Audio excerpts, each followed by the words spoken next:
Duel 1. Let's rock.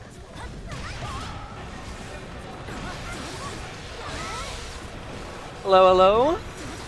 Sounding good? Alright. Hello everyone, welcome to our Guildhouse weekly Guilty Gear Strive local here in San Jose, California. MJ Carsley is commentating this week. Good to see you, good to see you. Self-concerned disorder. We got JM Andrew versus Tito pair in the bracket. JM Andrew, I've seen him pop by a couple times. Tito pair, I think they might have come before, but I haven't played them yet, so I'm not totally sure. Either way, we got the Gun Girls rocking the stage right now. Apho versus Unica, relatively newer additions. Well, I guess Apho was one of the first earlier Season 3 characters, maybe not. Tito pair. Wow, that was a fiercely fought round one. Holy crap, I was a little late to the party, but my one was going on all that time. Tito pair takes it with a wake-up super. 2P anti-air by JM Andrew, but can't convert quite off these hits. Air tried to respond after the Rekka, but not the manner you do that. It's caught low. Tries to go for the cross-up JH that hits everyone. At first, I was like a non-believer. I was like, I can't believe that hits people. And, okay, I admit it can be kind of tricky at times. However, there are like some defensive OSs you can take against it. Right now, JM Andrew looks completely in control, just takes it with the overhead. Elfelt, when you block Elfelt CS and she has 50 meter, or you're like at a sliver of health, you're like, you just close your eyes and pray, basically. Wow, Tito takes their turn after the minus frames. JM Andrew might be respecting the DTV, but that time does not choose to fight back, which I agree with. Baits the burst, holy crap! Tito, that burst needed to work out. That was extraordinarily unlucky, but a 5H rips JM Andrew right out of the Pineberry, forces the burst right back. So the party starter spends 50 meter. This won't get the wall bounce, so just opts to take the screen space. Man, that 5H is like Thor's hammer, holy crap. Tag count here by the 2S. This conversion into DP, might get a wall bounce here into pickup. No, did not run up far enough for the 5H. But, oh, JM Andrew gets hit right back. If he can end in a knockdown into a pressure sequence, screw the pressure, just go for Pineberry. Then RC should be able to close it out if he doesn't drop. No, missed the special cancel afterwards. Oh my god. JM Andrew should have had that there, but was a little unconfident in the spacing after the RC. Couldn't finish it. Sorry, missed the cancel after the 6H. That is a bad loss when you have it in your hand and you just let it like slip right out of you. Tito pair up 1-0, but you know, you just gotta shake it off. You can't let it bother you too much. That sort of thing happens all the time. Wow, hits the Rekka into the bomb vest. Sheesh. More skilled at double quarter circles than our other resident Elfelt friend, who constantly misses his double quarter circles. This is looking lights out. JM Andrew completely steamrolls. Glad that's a crushing, tragic loss. That game one doesn't seem to be shaking them too much. Wow, right up 6 speed. Bleeds through whatever. Tito burst right to press, gets the burst bait as well. Could not get the conversion after the burst bait though, but cashing out, drops the combo slightly afterwards. Tito pair gonna take the knockdown. It's gonna end in TP. Okay, this seems to be Tito pair's like a combo choice. Mid-screen or corner, you just, oh my gosh, that was a nasty. But, no, you should have shot the gun to break the wall. You could not run up and press the button there. JM Andrew's looking once again in control, probably going to do a Pineberry. This is not going to connect! Andrew seems to have found what works. This Pineberry is giving Tito pair quite a bit of trouble. When they do it early like that, sometimes you could tell it's going to cross over, but sometimes they can make it pretty tricky. Yeah, this Pineberry giving Tito pair some issues. Just do it over and over once again. 3 for 3 on the burst page. JM Andrew is right every single time on these. Quick Rekka into bomb vest. Here is the Pineberry. Does not cross up this time. Tito pair able to block it, but when she's on 200 meter, she's in positive. She's building meter like a MOVA. It's so hard to get out of that situation. JM Andrew completely in control right now. Looking in control as he gets shot with the Unica gun. Oh, just slamming out 2D. No burst to save himself. Good conversion by Andrew. Couldn't get the Rekka there. Not quite. No, oh my god. That's not even a command grab anymore. Whatever Tito pair pressed was not fast enough to beat the Rekka. Or sorry, beat the bomb vest. Oh my gosh. Pair has now gotten a successful burst off. Oh no! Oh no, no, no! Damn, Andrew is completely sweeping it back right now. Come on, Pair, I want to see some fight here. The gun seems to be working, I'm not gonna lie. Oh my gosh, the 5H seems to be working as well. Good. The anti-air, Tito, don't get burst. Okay. Good restraint that time. Don't get baited here. You should spend it though. You should definitely spend it. Okay. A little scary, but you know, we got it to work. Just do what works. It doesn't look like Jam Andrew knows what to do after the 5H into the 5H cancel. Just gun Oki. Oh, can respond in time. Good wherewithal by Jam Andrew to press a button in time, but Tito on a slight bit of health. This is a very tall order to come back from. Oh my gosh! I'm pretty sure Tito might have supered before the RC came out, but just lets it rock. Oh no, but gets chipped by the gun. Jam Andrew is on set point 2-1 right now. Don't be misled by Tito. There, 5H counter. Let's see your full conversion off this. Ooh, I like that. To the wall bounce? Oh, it does not. Oh, it just takes the gun. Okay, I like that actually. Oh, actually, you might want to keep running this sequence. 5H into gun might be the wave here. Jam Andrew doesn't look like he quite knows how to respond there. But, oh my gosh, that's a chunky combo. Don't get baited. Just burst now. Oh my gosh, don't get baited. First, he gets off once again. Jam Andrew's looking for the final hit, but gets slammed into the ground by Unica 5H. Gunoki once again. 5H to stop whatever Pine Bear shenanigans might come out. YRC instantly. Pine Bear again. No, just goes right into Rekka. Tito Pair not taking any of this nonsense. RC baits the burst! Tito Pair thinking, how about that? How about that? After no one baits me 5 times in a row.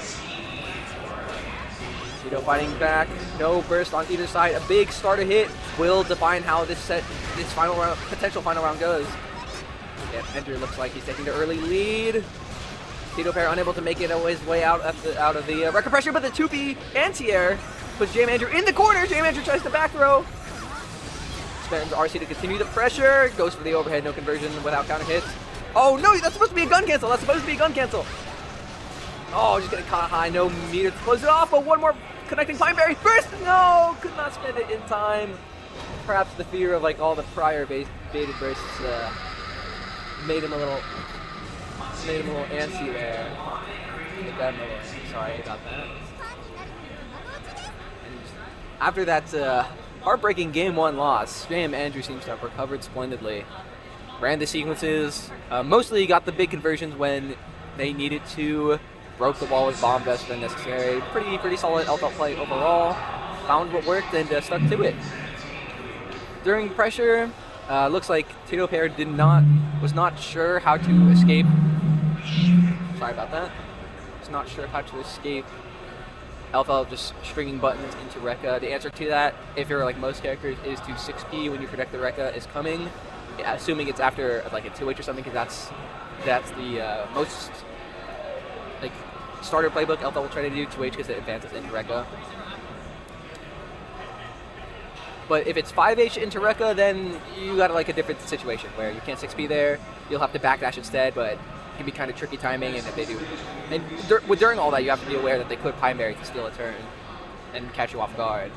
So that's the basic LFL offense playbook. And if you don't know how to respond to that, then her offense just looks absolutely demonic. I can imagine that in like up to 4, 8, 9, maybe even a little bit 10. LFL just looks like the demon character because starting offense requires very little. If they're not sure how to respond, starting offense on LFL is incredibly easy. You just do /2H and then advance 2H slides you in, and you just do Rekka if they don't know how to stop it. It's like I can imagine she has been the cause for many a broken controller. But at the higher level, when people start responding properly, she becomes tougher to operate. But you know, you're still spinning the wheel on offense ultimately. So, but overall against more proficient opponents, comfortable with the situation, it can be kind of difficult to crack them open sometimes. Up now we got Chillin, Local Testament, always bringing out solid performances, versus Fishy coming out of town from Sacramento. Fishy dodged you offline to eat tacos. I'm sorry, Aunt, tacos are kind of fire. Tacos are kind of fire. When did you two have the chance to play offline?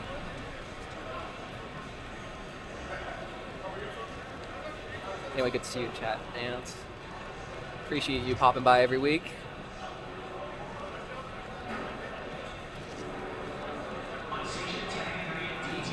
low-key valid, high-key valid. Tacos are delicious. It's U2 Toxins. Fishy rocking the Eno. Sacramento, probably the best. Yeah, probably the best Eno on the West Coast. I'm not including PNW. Up there, there's Tickle Mauer is a very strong Eno up there as well. Hey, but last these two plays, or at Slashback at least, who wanted the two?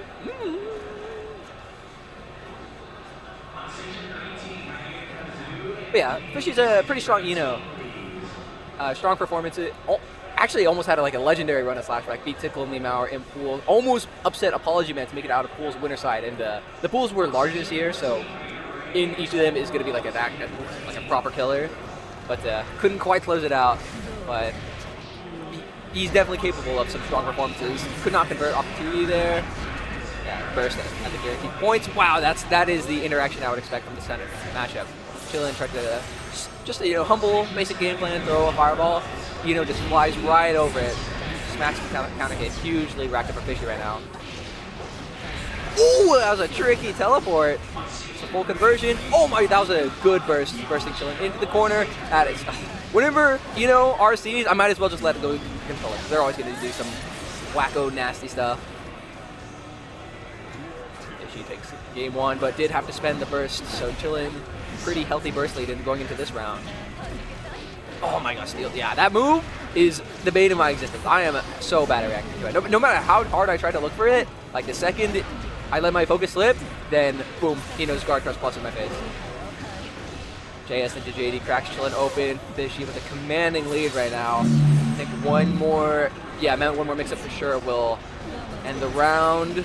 Just keeps it simple, goes low, spending RC. Well, time for, yeah, there it is. Humble JS, a humble JS.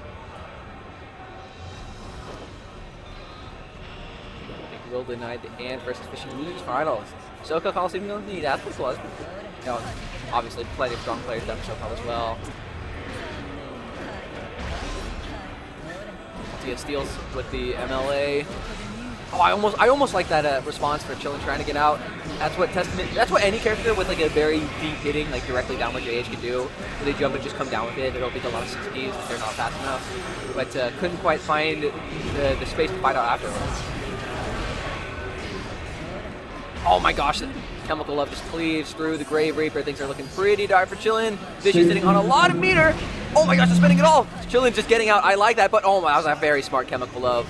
Thought you could get away. Nope, that move stretches full screen now.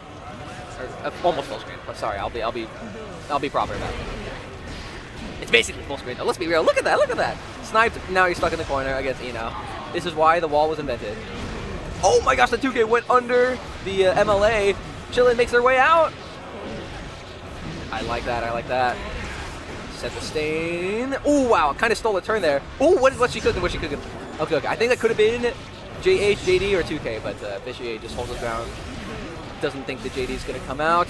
Like I said, dive kick into like hitting the ground into going back up again is such a nasty trick. Oh yeah, this Chemical Love is proving to be the bane of Chillin's existence right now, but a nice empty teleports. Keeps the plus frames, careful. Nice. Oh, I was about to say the fireball should cover it, but it does not beat the 6B. Yeah, Chillin's trying to like settle back with these fireballs, but Fishy's not giving it Chillin the chance, just using Chemical Love to cleave through all of it.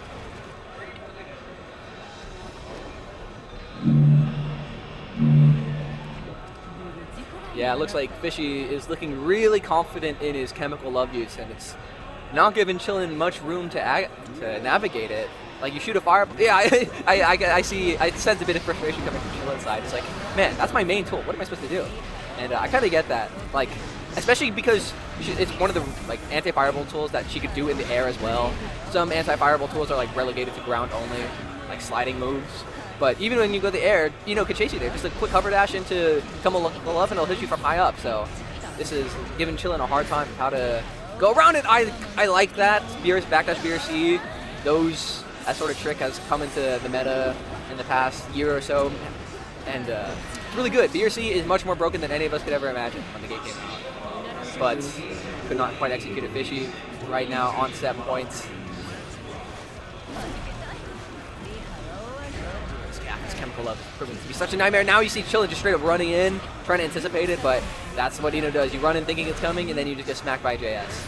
Could not build burst that entire time. Fishy looking in a commanding lead right now. Very difficult for Chillin to make their way back. Oh, that 5K pickup is what she needed. She was a little faster than the 6H, but it was pretty hard from that situation. Oh, that's smart. Oh my gosh. Fishy opting not to suspend 50 to save himself.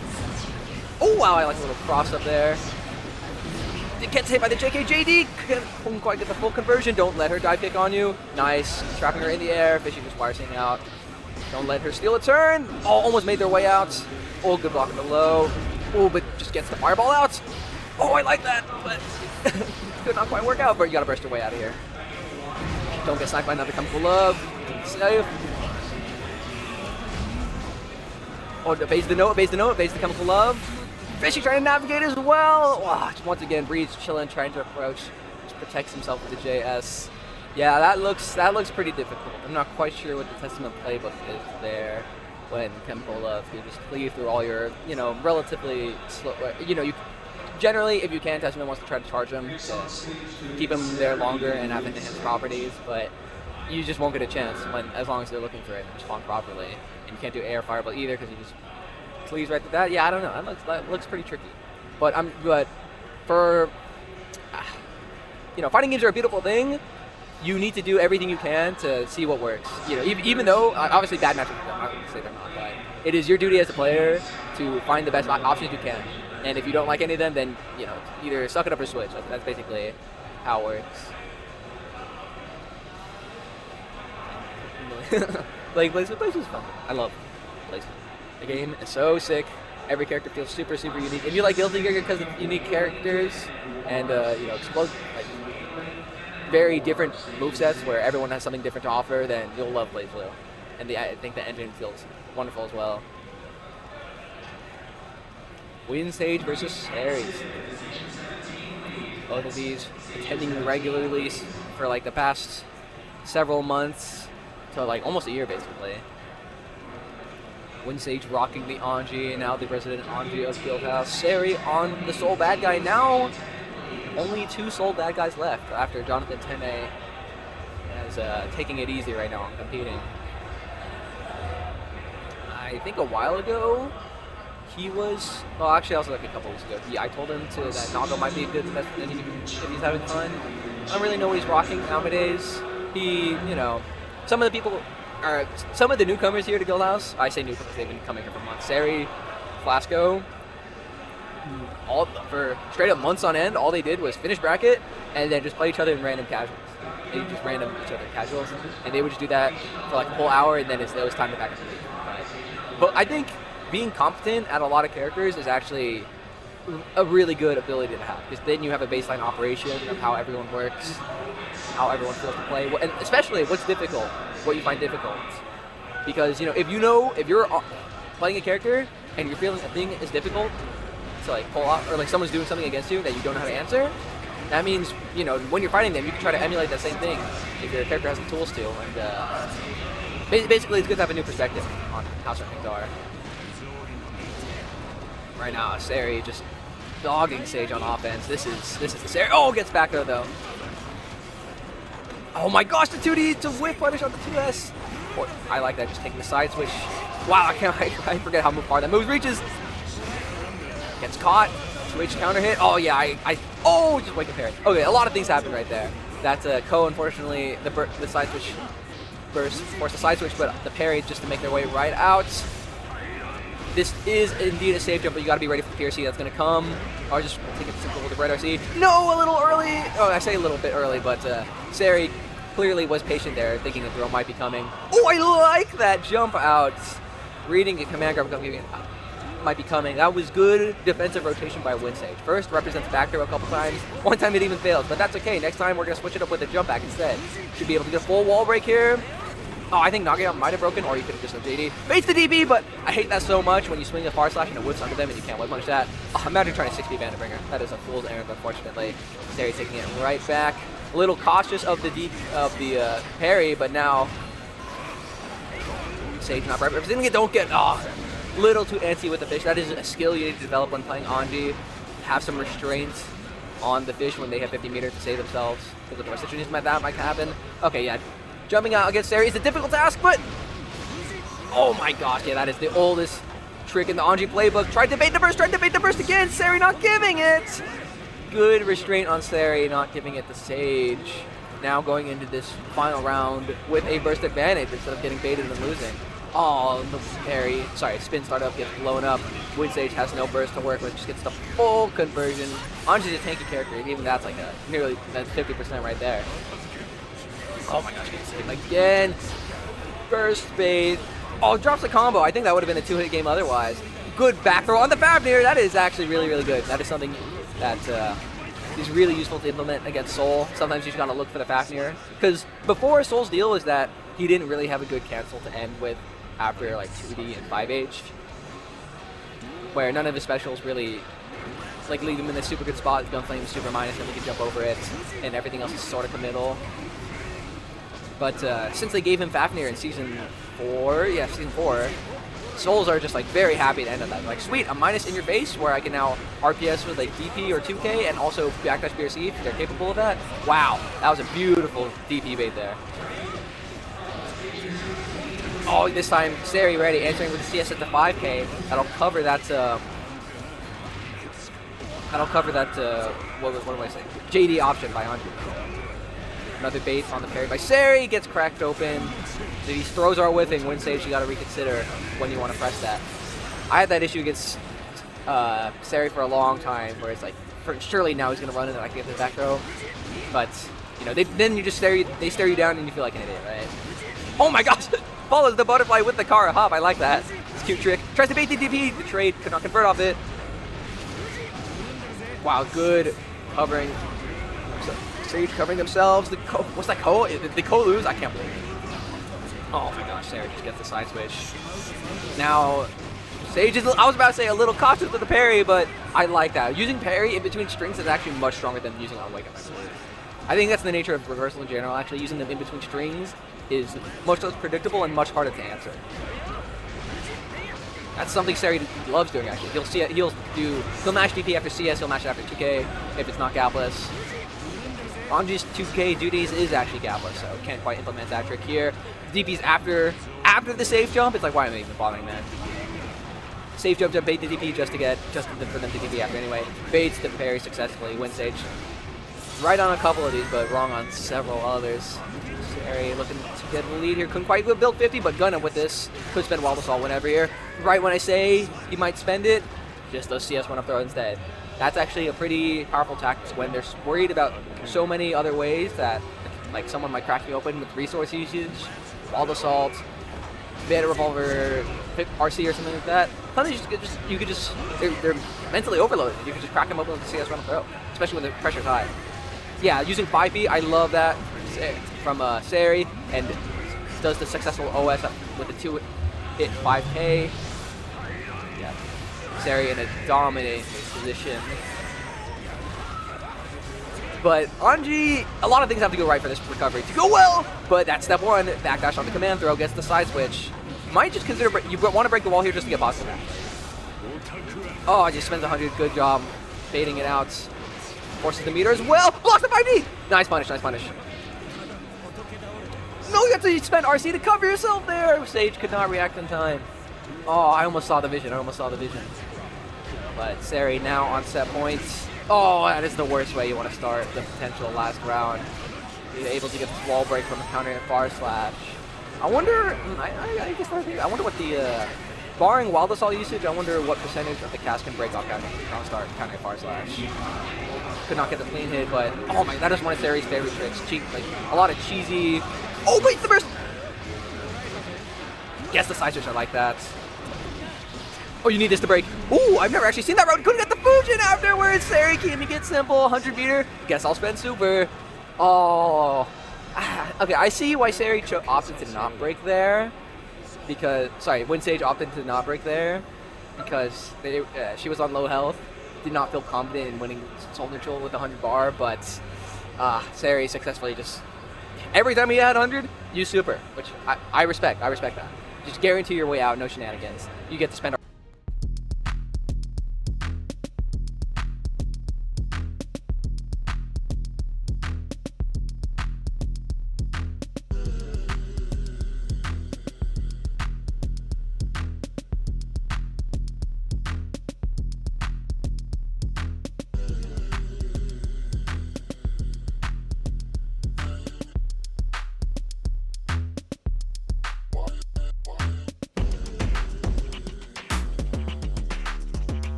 Duel 1.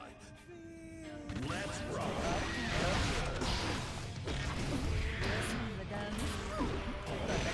ほら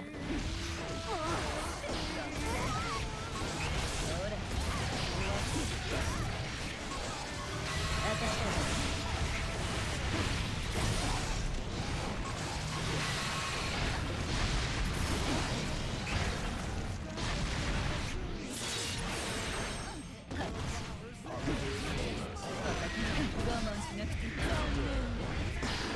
らリバーチ Slap. Duel 2. Let's rock. 残念我慢しなくていい。私に欲しいの。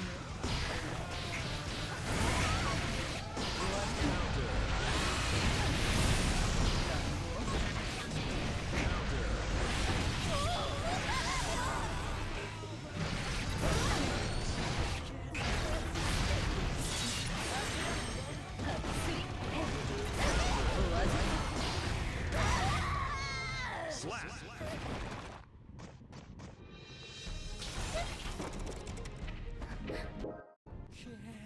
Duel 1.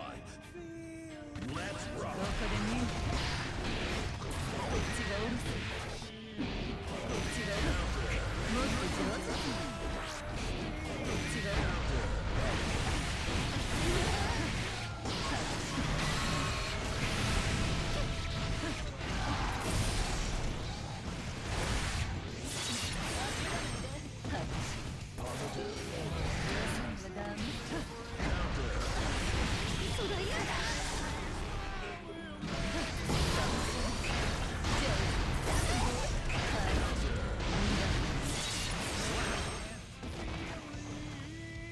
Duel 2.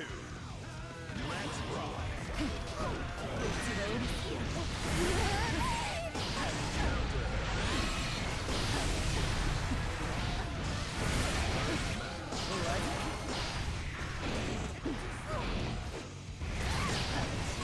どこで見る。ほら。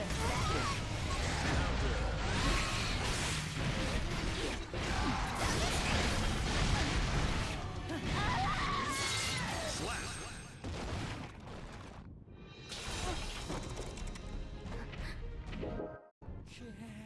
Duel 1. Let's rock. はい。こっちがおるせ。だ。気持ちもっと上手に。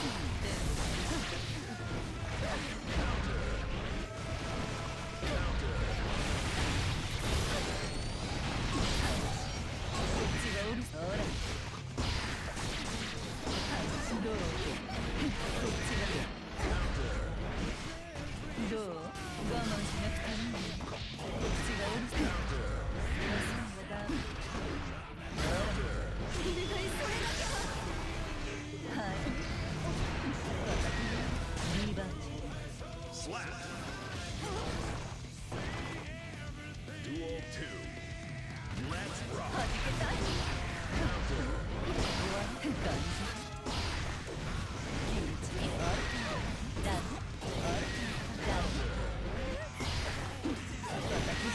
欲しいの。終わってほら感じ。気持ちいい。サッカー終わり。残念ね。我慢しなくて。欲しいの。そうですよ。感じ。我慢しなくて。こんな。 Slap. Duel 3. Let's は rock. じけたいの。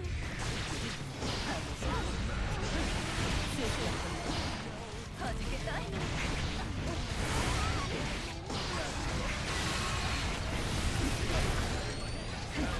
ラブ終わった。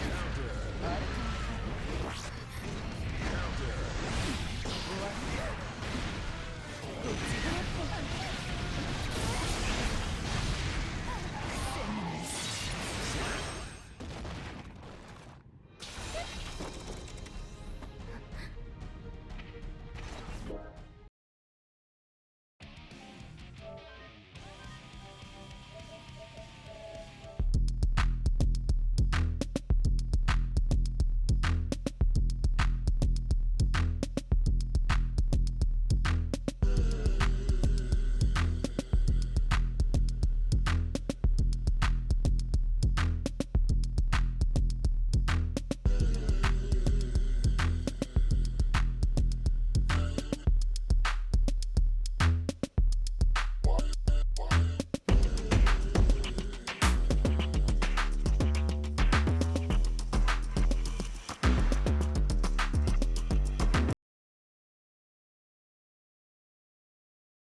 he will take Furiel's man, and then him and Down will come. Sorry. He and Furiel's man will come down together. Sacramento. In the weeks coming up to Evo, all of us need some practice. Some of us are a little out of shape when it comes to the game. And offline practice is the thing you need. It's the remedy. So yeah, it's good to have them down. Both of them very strong competitors. Last week, both of them made some deep runs. We'll see if this week they'll make it a little further. Got some of the old guard in the way. Jonathan Tene returning, last week's champion. I don't remember when the last time he hasn't won a Guildhouse was. Honestly, it was probably before he started playing Zato again. I think all I'm saying is since he started playing Zato again, I don't think he's lost a Guildhouse that he's entered. So, all I'm saying.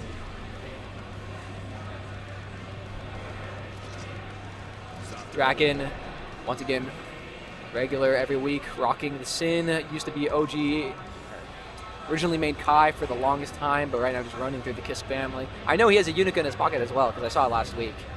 But I think this one he wants to take seriously by Jonathan with the Sin. Jonathan rocking Zato. I don't know how this matchup is for sure, but I can imagine it could be pretty tough. Where you could work so hard to scramble in neutral, but also needs some of the best conversion in the game with his abilities. First, Elkun immediately grabbed WoW. Jonathan already shown him to be on point with his reactions. Oh, yeah.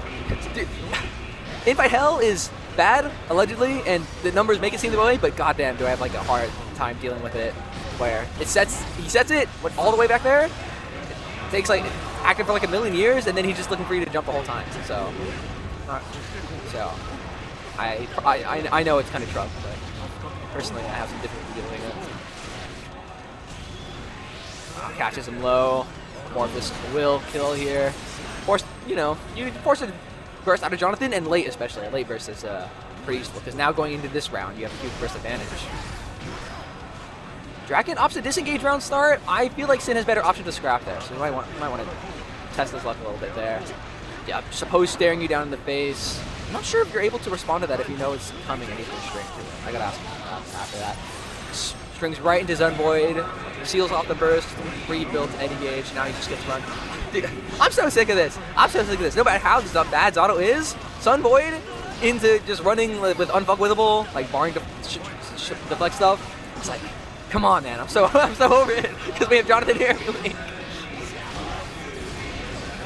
I will respect how hard he works everywhere else, or as much as they say they do, but that sequence specifically, I know it's so small compared to fuckwithable. I'm sorry. I mean, when they combo into it and they break the wall, not Sunvoid itself, but then break the wall with Sunvoid and then they run the sequence. But that's pretty small fry compared to what so many other characters in the game could do. So, but still, I'm so overseeing it. Jonathan breaks this wall, and now look at this. He breaks the wall, no Eddie Gage to speak of, and now he looks like, oh, what am I gonna do? So, should be able to enter this 5P. Able to break if he spends. Only one stamina bar needed to break the wall there. Dropping off the RC forward, take his turn back. Base the DP startup, interrupts in between. Hello? Hello. You were sounding good. Alright, I came here to say. Oh my gosh, Draken put himself in the worst position possible, but DP's right out. Cracks him open with the hoof stomp. RC's to finish it off. Round on the board, but going into this next round, first disadvantage. I like him barely hear you. Really? I feel like yeah. I saw. Oh my god! That was some funny shenanigans with DP versus Oppose versus 5D. But Jonathan's will be able to break and build Eddie back. That is what he needs. Back and trying to keep his turn, cranking up the risk, spending the resource. Jonathan gets cracked open by the follow-up. Or sorry, he chose to take his turn back and he's taking 80% for it. Holy crap. Really did take 60% of his health right there. Now he's trapped in the corner. He's going to wire C out, but still doesn't have 50 meter, and the meter penalty is going to take a while for him to get that. Oh, no. Oh, my gosh. Did Jonathan, did he, match throw or something after Nelk? I didn't quite see it. Yeah, maybe he thought that the elk hunt was coming. Well, no, sorry, Elk is -7, -8 without the follow-up, so usually you are able to backdoor that, but I think he might have been right outside the spacing for that word, so. I think it like spaces you outside of a throw range. Yes, not all the time though, because I know you definitely can backdoor punish it if they're like. If they do the follow-up and they mistime it, then you actually throw them because they advance forward. 5-3. Oh! He doesn't leave one. Yeah. Oh my gosh, Draken can't find these anti-airs on Jonathan flying. I've been seeing Jonathan fly in front of my face for 3 years now, and I still can't answer it either. So yeah, I get it. I truly do. It's kind of funny if you have like a slowish anti-air, like some characters 2H can like. Oh, and you could just swat him out like a fly. Yeah, some characters like 2H. Oh, I like that approach. Because they're like a bit slower. And if it's big enough, it'll hit them on the way down because it's just like a weird timing, you know. I can't believe Zato used to have double the flight time, something like that. Double the flight time? Yeah, and even with I was never there for that era, so thank goodness. Yeah. And even without that, with the wings being clipped, I still have a really hard time dealing with Jonathan flying. I was today years old when I realized that Zato gets nothing off like far slash. We were talking about like burst punishes or something like that. He was like, oh yeah, my punish is far slash invite hell. I was like, oh, well, that sucks. It's the build time back. It build time back. Yeah, it does. It does. I was like, that sucks, but inside, I was like, good. you know how many burst bait? Like, you know how many bursts you bait? Yeah, truly.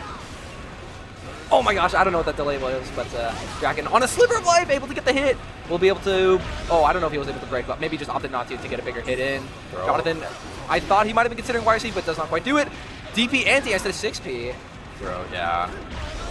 But Draken gonna spend Wild Assault to keep this turn. Continuing, gets cracked open. Can he kill before burst? No, not quite.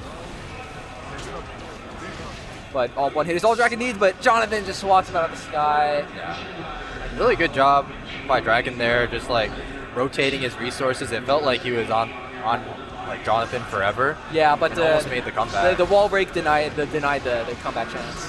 All gets caught, but can you get a pick up on this target? I'm not sure. Oh, I saw Draken. He was in a good position to respond with an air-to-air, but he just didn't press the button. Should have been JK or something. Oh my gosh, he got swatted away by the frog. Lost the first, but because not answer the second. Jonathan maintains his Eddie gauge while breaking with Morphus. Gold position. Just YRC's out. Gives yourself some space, but beautiful jump by Jonathan. Oh my gosh! Oh, the gravity. Yeah, and also got his blue Wild Assault. I don't know why he did blue Wild Assault again. That must have been a misinput. I don't know how he got 2-360, but Dragon's saying we take those. Oh, but no, Jonathan has him sandwiched right now. Tricky, break the law, mix up. You know what you should try next time against Sin? What's up? After 2D, you should mash like 5K or something. The only way you can catch it is if he did, what's it called? What the heck?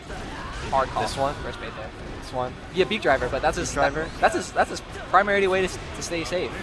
That's like saying. Yeah, but most of them will do like 2D into Elk Hunt or 2D into like, overhead. I'm just saying it's a good option to represent. Maybe, but that's like saying, oh, all Geo could frame trap with you is the up dog. Look, man, yeah. We had the same conversation about Chip, and look how that turned out. True. Oh no, what does Chip back? Well, it's because Wreck is weak sauce without meter. Wreck is actually that is true. Like the reward that Sin gets is much bigger. But Jonathan, I saw another.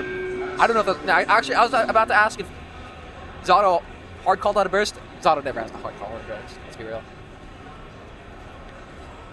All right. Yeah, I came here. I'm like on tilt honestly because I just played against Brian. Oh, he brought it out. I hate Gold. He brought it out. Yeah. Goldberg is so stupid. Looks like he wants to blade with Lewis today. Well, I was playing Dizzy, so it was like magnified by like an order of 100. Yeah. So stupid. On the Lewis today, I have not fought his Lewis in many months actually. And that was like offline, and it was in casual, it's just online. Those two things, plus I haven't fought it in months. I got pretty tight. So if he decides to actually rock with Gold Lewis the whole bracket today, I think he is playing Gold Lewis the entire time. Deciding to ruin your day for fun, yeah, I did bring it onto myself, but it's just how it is. That's just what the game is. And when ranked comes along, you're not going to have a choice. I'm not looking forward You're to gonna run into 5 I'm not pots, looking forward 5 to that. pots, 4 Slayers, 1 Axel, I'll hop on a little bit, but school started. 2 Milias with like 150 MS, and then you're gonna call it a day. Oh, you're, I didn't you're even gonna think quit of no, right no, there. no, no. For sure, bare minimum, they're gonna let you see the ping before you start. So Probably, yeah. I don't know how the. I don't. That would be unhinged if you couldn't see the ping Dude, before you. It's accepted the match. Arxis, man. It's No, Arxis. no. Come on. I bet there's gonna be no lever penalty either. No lever penalty. No lever penalty. People are gonna kick the router, disconnect, and then like nothing's gonna happen. I don't know. I mean, they have normal ranked in their other games, so it's not like they're completely new to. Yeah. So, but I don't know if there's any penalties in those, so I'm actually totally not sure. I don't know how Grand Blue does it. I think Grand Blue's ranked is probably the one that they'll implement. I'm sure something similar to there's that. a lever penalty, because if there wasn't, I'm sure I'd hear people complaining about it. Maybe, yeah. But yeah, not looking forward to like booting up ranked and like, you know, fighting the just like 7 deadly sins of Guilty Gear Strive. I'm gonna boot up and they're gonna see bed and they're gonna be like, wow, free point. We're the best character with the worst matchup spread. That's all I'm saying. Anyway, we got Flasco versus Furls, man. I've not actually I seen don't think them these before. two have really played each other. Well, we see here they have not played in bracket at all. Yeah, they haven't played in bracket. I don't know if they've played online. I though. asked- I know I asked both for- these I asked- guys are pretty like online. Yeah, I asked Furlsman about it. He says he's played a couple times online, but it seems Flasco was kind of, messing around on other characters. Oh, okay, yeah. Sometimes you see Flasco on tower, and they're just like playing Faust or something. Yeah. To be fair, like their character, like his alternate characters are not like free at all. I would say they're like competent. pretty good. It's just like, we'd like to see him on the. Gio is far on the above character. his best character. He looks really, I really think high Unica is pretty solid too, I think it's. but I think he's there, like but- figuring out some matchups still. Yeah. Oh, I wonder. It looks like he might be busting out the Unica this time. I asked him about this last time. He said, "Oh, I hate Happy Chaos because Unica's too slow to make her way in, and her typical anti-fireball options doesn't work against someone with a gun instead of a fireball. Like a stun dipper, no good. Gun, laser, no good. I mean, I'm sure there's certain timings in there where you can squeeze it out and force him to jump, and so he can't get a ground charge shot. But I can see it being pretty tricky. As someone who also plays Look at Flasco. He's trying to show Brandon something, and Brandon's just like He's locked focused. in. Brandon's locked in. He locked in. Oh, gets caught low. Flasco, strong start. Meaty gun, no DP to respond. Yeah, this is where Unica really shines. Once she gets you into this corner here, it just feels like she has so many options to alternate around. Like, sure, there is kind of a flow chart, but it's still really tough, man. Yeah, wow, Flasco nearly killed Frozen there. Yeah. Looking like a perfect Oh my angle, gosh, especially yeah. with the stun dipper. Okay, the stun dipper would be really good when he isn't when he's in the mid range, because you could just catch him trying to retreat like that. Because boy, oh boy, do Happy Chaos has low bashing backdash. Drops the conversion there. You can. That's pretty important. That should have been a wall break right then and there. See, he got hit. Yeah, He got hit. I'll say it can be kind of tricky, but I don't know. You could. I was told 60 OS it, which makes sense. 60 OS it. Oh, maybe the gun is fast enough. Maybe he lied to me. Gets cracked open by the overhead. The laser is actually really good. I don't it know. is- They made it super good. somehow. Vasco could kill off every single one of these overheads with RCs, just deciding not to spend it. Yeah, I kind of get it because it's hard to confirm the hit. Come on, bro. You're using an overhead. Just expect it to hit. Well, And yeah, it- you're safe, but the thing is, he's also safe at that spacing, so he doesn't need to spend the meter. You use the eyeballs. It's very confirmable. It's just I believe in you. I believe in Vasco. He's Yeah, awesome. I guess if you PRC it, you should still probably be able to pick up, right? I don't know about PRC, but I don't know. I feel like it's a very explosive hit effect. I don't know how much Unica. Oh, shit, man. Frills man, the techer. He's dead. Oh, I thought he was gonna die. This doesn't look bad for Unica at all. We're just kind of getting ran over. Okay, Frills man decides to smash But out. one mash is all it takes. Oh, backdashes the gunshot. Flasco making this look pretty free so far. It is 1-0 to Flasco right now. Yeah, I think our game was so fast, I don't think our stream runner noticed. Saul is busy eating right now, so excuse. Oh my gosh, there. I mean, it happens. There it is, the -3 stun dipper, -3 stun dipper. I can't believe I said those words came out of my mouth. Into DP, Frillsman is getting ran over right now. I missed the Geo as Oh, I'm surprised that Mario knows that Flasco plays Geo. That's pretty funny. Flasco type. Like when Flasco was once upon a time, Flasco was the underdog. Remember those days? Yeah, but I just assume that Mario doesn't pay attention to Strive at all. He just exists to shit on Strive. Remember which is fair. when Brian versus Flasco was like the match of the century? Okay, yeah. Okay, I remember that. Yeah. That makes sense. All right, Frillsman's got to recenter himself. He's just got rolled 2 games straight. Did not get like anything going. Now you're down 2-0. You kind of have to. You got to focus up here. Like, analyze. Okay, what's going wrong? Look at Flasco. 13th? When did he play in TNS? Oh yeah. He played TNS this Monday. He made a pretty deep run. With Unica or with Geo? I'm gonna assume Geo. Who did he lose to? I'm kind of curious. I don't remember, but I know he beat some good players. I know he beat Simfukai. I think he beat. He sent Simfukai out? Yeah, I don't know who else. Let's go. Oh, he lost to. I think. Nah. I'm gonna look it up. But yeah, he had a deep run. I was impressed. Vermilia made a 5th place out of it. I did see that. Yeah. She was on the TNS thumbnail, or Bridget was, which obviously referenced here. Lost to Lolo. It's kind of funny that now that like Steve doesn't play anymore, she is actually like one of the top Bridgets now. Yeah. Like, you could even argue that she's the best.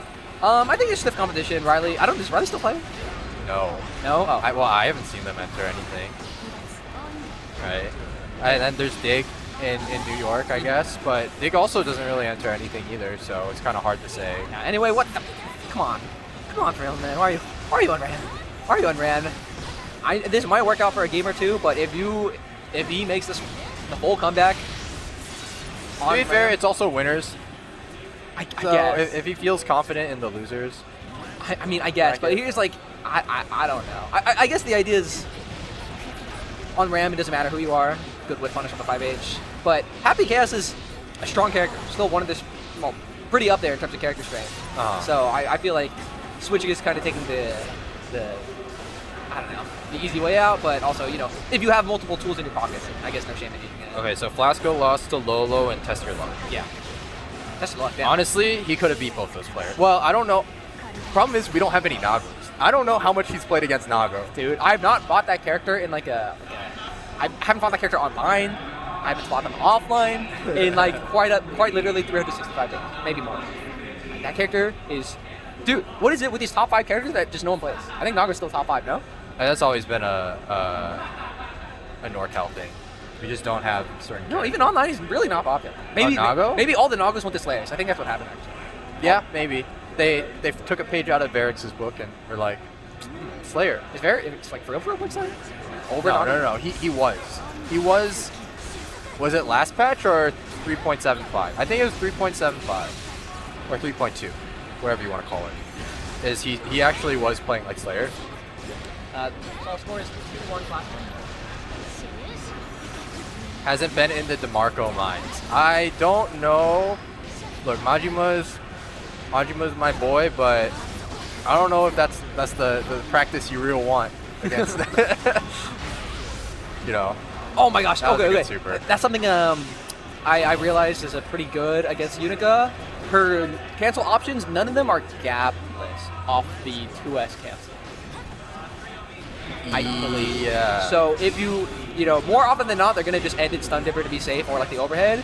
And you could take that to match too, where Flasco gets the burst baited off counter CS. That is a bad start.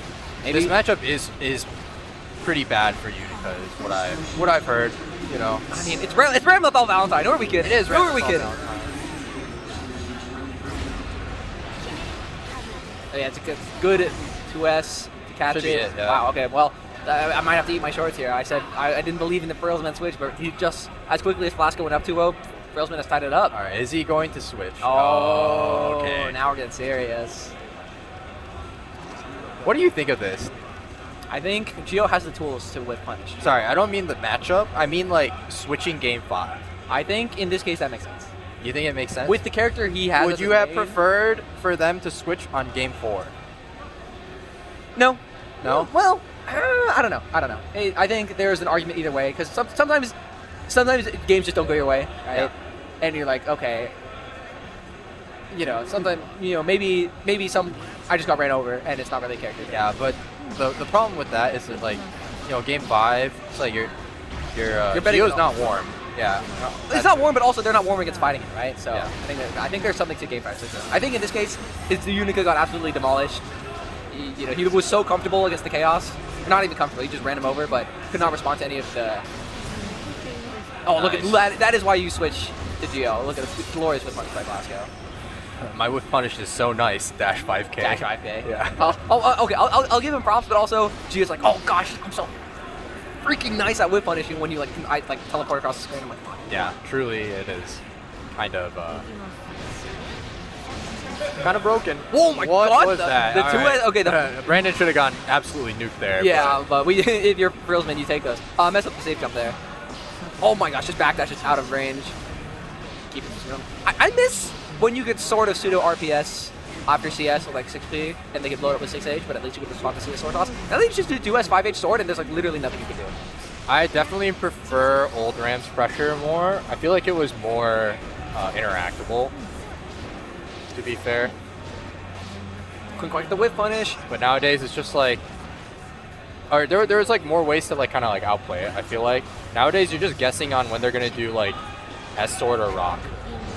It's like kind of lame. And some characters like straight up, they can't really deal with it like very well. Like. Anyway, Flasco getting 2 good hits off Frillsman in a row. First to force out the burst, the second to cash out for big damage. Alright. Oh, snuck in, spiral arrow, another, oh, gets caught low. This won't kill. Flasco might just opt to keep. Nah, it just breaks. Frillsman's got a tall comeback to make, but I think you if any definitely character take can do it, it's Ramble Fall Valentine, but Flasco not letting it happen. I think you definitely take the positive there, like, because you're gonna be pretty much guaranteed to get the burst, get your burst back, and then positive is so strong that you're gonna get 100 meter. You could YRC at any point, and you're good.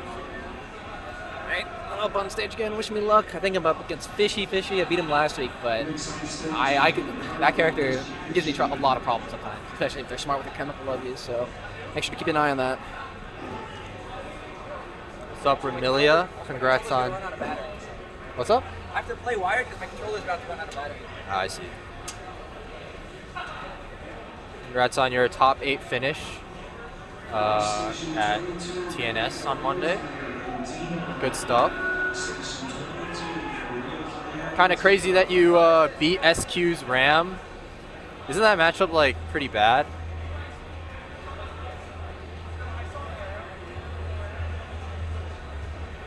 Yeah, I looked at the run and it was pretty impressive. It was sick. Good stuff. I didn't even know that Flasco entered TNS, and apparently he got 13th, so that's also pretty sick. It's always nice to see like NorCal people show up online because we normally don't.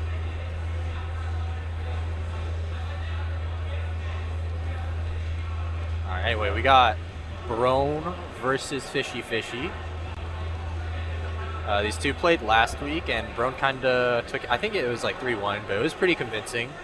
See if Fishy has made the necessary adjustments. Oh, and I'm going to be joined here by Mr. Kaijo Boy, former Guilty Gear Strive player. Perhaps will come back when Ranked comes out. Former. We don't know. Former. Dude, you Alright, know, former. give me 5 minutes in training room on Leo, and I'm getting top 8. It's no not gonna longer. It's oversell no it. longer front turn pressure, man. You just do the pillar and you RPS on Is the that back so? turn. Well, no, it's not that simple. I don't think but so It either. could be that simple. Man, Fishy and Brone have never played versus each other. No, Can you they believe played that? last week. They played last week. I don't think it's updated. Yeah. Do you consider Fishy NorCal or SoCal? If he's doing good, he's Oh, worked yeah. out. If he's getting 07 in a money match at Slashback, 07? I've never met this guy in my life. I don't know who that is. If he beats Tickle Me More in bracket, NorCal.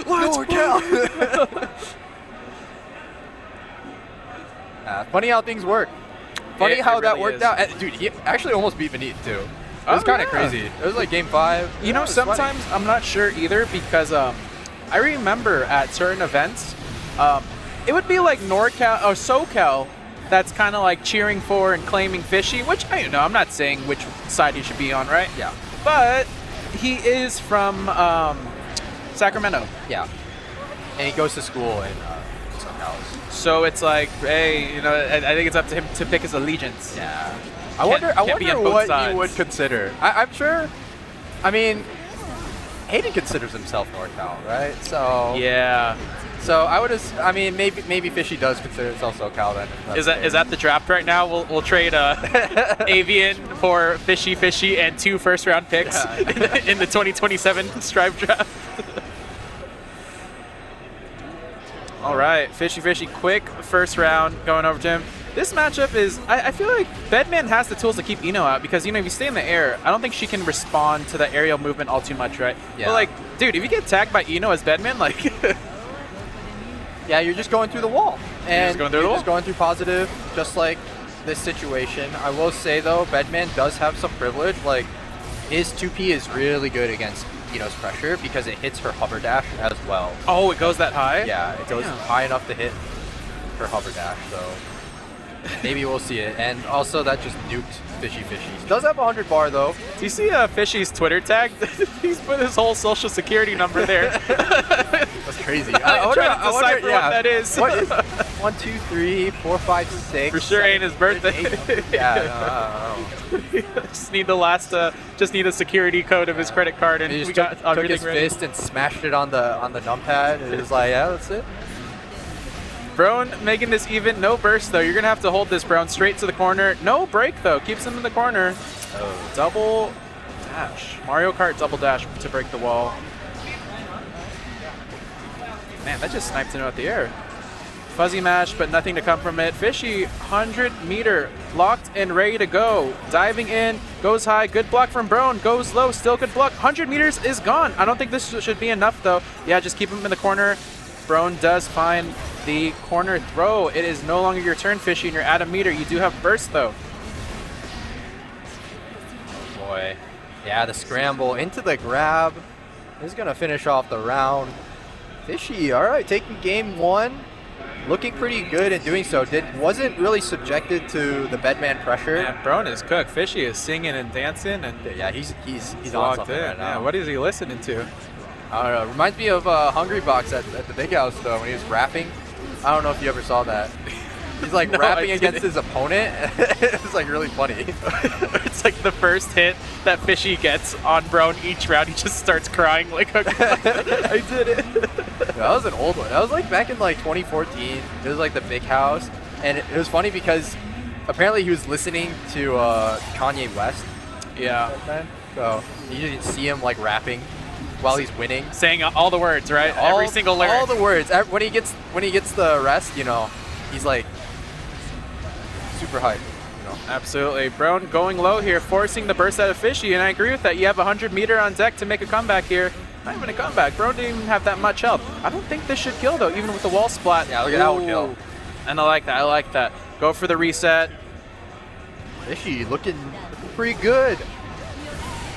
Far. I feel like the difference between this week and last week so far has really just been, Fishy just hasn't gotten hit as much. I know I'm saying that while Fishy's getting completely destroyed right now, but the other games, now they're getting on top of Brone, forcing Brone to use burst. That means he doesn't have an next round. So. Yeah.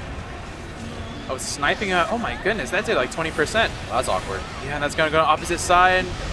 Not wall splat, no, but I can't see that. yeah, that's that one's unfair. a lot of explosion slop going on the screen.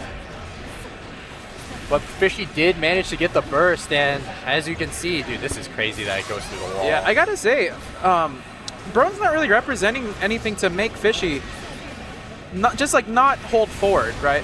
Like at any given moment, Fishy's working towards the other side of the screen, just going forward, especially at round start as well. Yeah, I think Fishy, they've been doing a better job compared to last week. They're using their projectile a lot more. Nice stuff on the stroke. Yeah, Another grab. I'm always a fan of that. When players slow it down and they do super jump back, call in the projectile, and then just move in with it too. It's like calling an assist. Wow. 2-0. Yeah, 2-0. Fishy got Brone on the ropes. Yeah, he's one game away from being NorCal again. Brone's one game away from Fishy beats Brone. We just start screaming, "No, we can't." Send Brone to Narnia, man. Got no region. We gotta claiming him anymore. trade Brone to SoCal. Get ready to learn SoCal, buddy. Trade Brone and 4 first-round picks for literally anything, man. All right, good game and round start from Brone here. This is the bullet hell that I kind of expected more in this matchup, where like Eno, without an amazing dash block, like holding all these projectiles, this is more what I expected. Maybe that's just Brone adapting a bit more. Great 6P. Wow. What? And Brone, you're back in the corner. BRC. And That he's was just got to a look crazy for... combo, by the way. Okay, that is... I don't think that's supposed to happen. Generally, when Bedman does JH, you never want to wire because it is pretty much always burst save. So I'm not sure if it was like a certain scenario there that made it a bit different. That is unfortunate and going to be a close slash punish. Not a Brone burst here, but he's looking for a way to find his way in. Slowly pushing him into the corner, but Fishy finds the jab to find his way out. Goes low and brings Brone to the other side. Oh my goodness. Maybe it's just one of those days you just guess wrong on everything. Yeah, that's how it is. You know, sometimes you wake up, you flip the coin, it's heads, you guess tails, and you got to make a decision and you live with the consequences. And I think that kind of summarizes a lot of fighting games. Yeah. What's impressive about like the best players in the world is, you know, even on their off days, even when it feels like they're wrong more often than not, they can still pull through and get like top 8 at like a super major or something like that. That's how you know like those guys are that much better. Yeah, and these round starts have been brutal for Brone. You know, I think this round and the last one, he just has to rip burst right off the bat, and you're already playing from behind. Oh, okay, that was tricky. I'd like to see more of the needle game that we were seeing in the beginning of this game.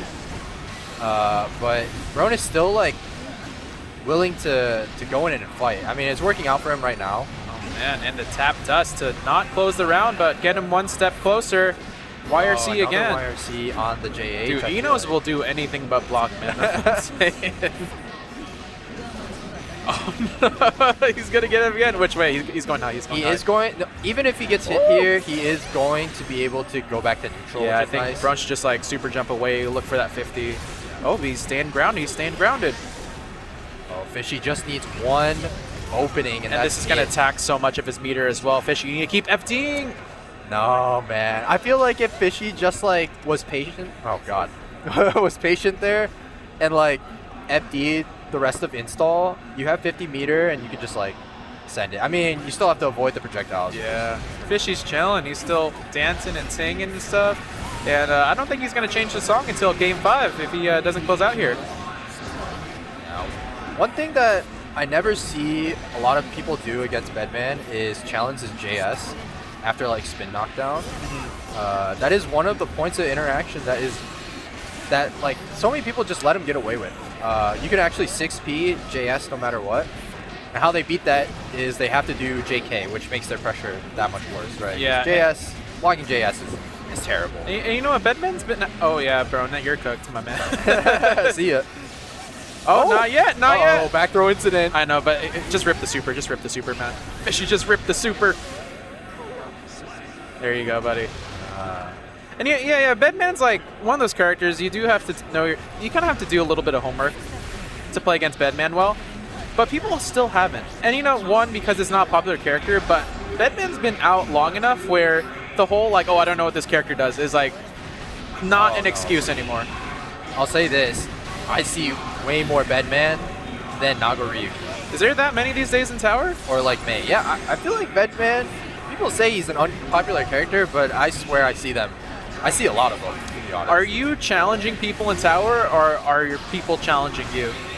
Well, no, I just look at the member list. And I see like a bunch of Bedman players, you know. You see, because Leo, it's like, oh, why are there so many Nagos on today? It's like, because they're just trying to kill me out here. All right, Brone fighting back, looking to make this a Game 5. Even burst, even rounds. I was saying, Brone, the tournament player, is like a different beast. I feel like in casuals, I feel like he's still obviously a very good player. Yeah. But I feel like I can like, you know, I can hang with him. But in tournament, it just feels different.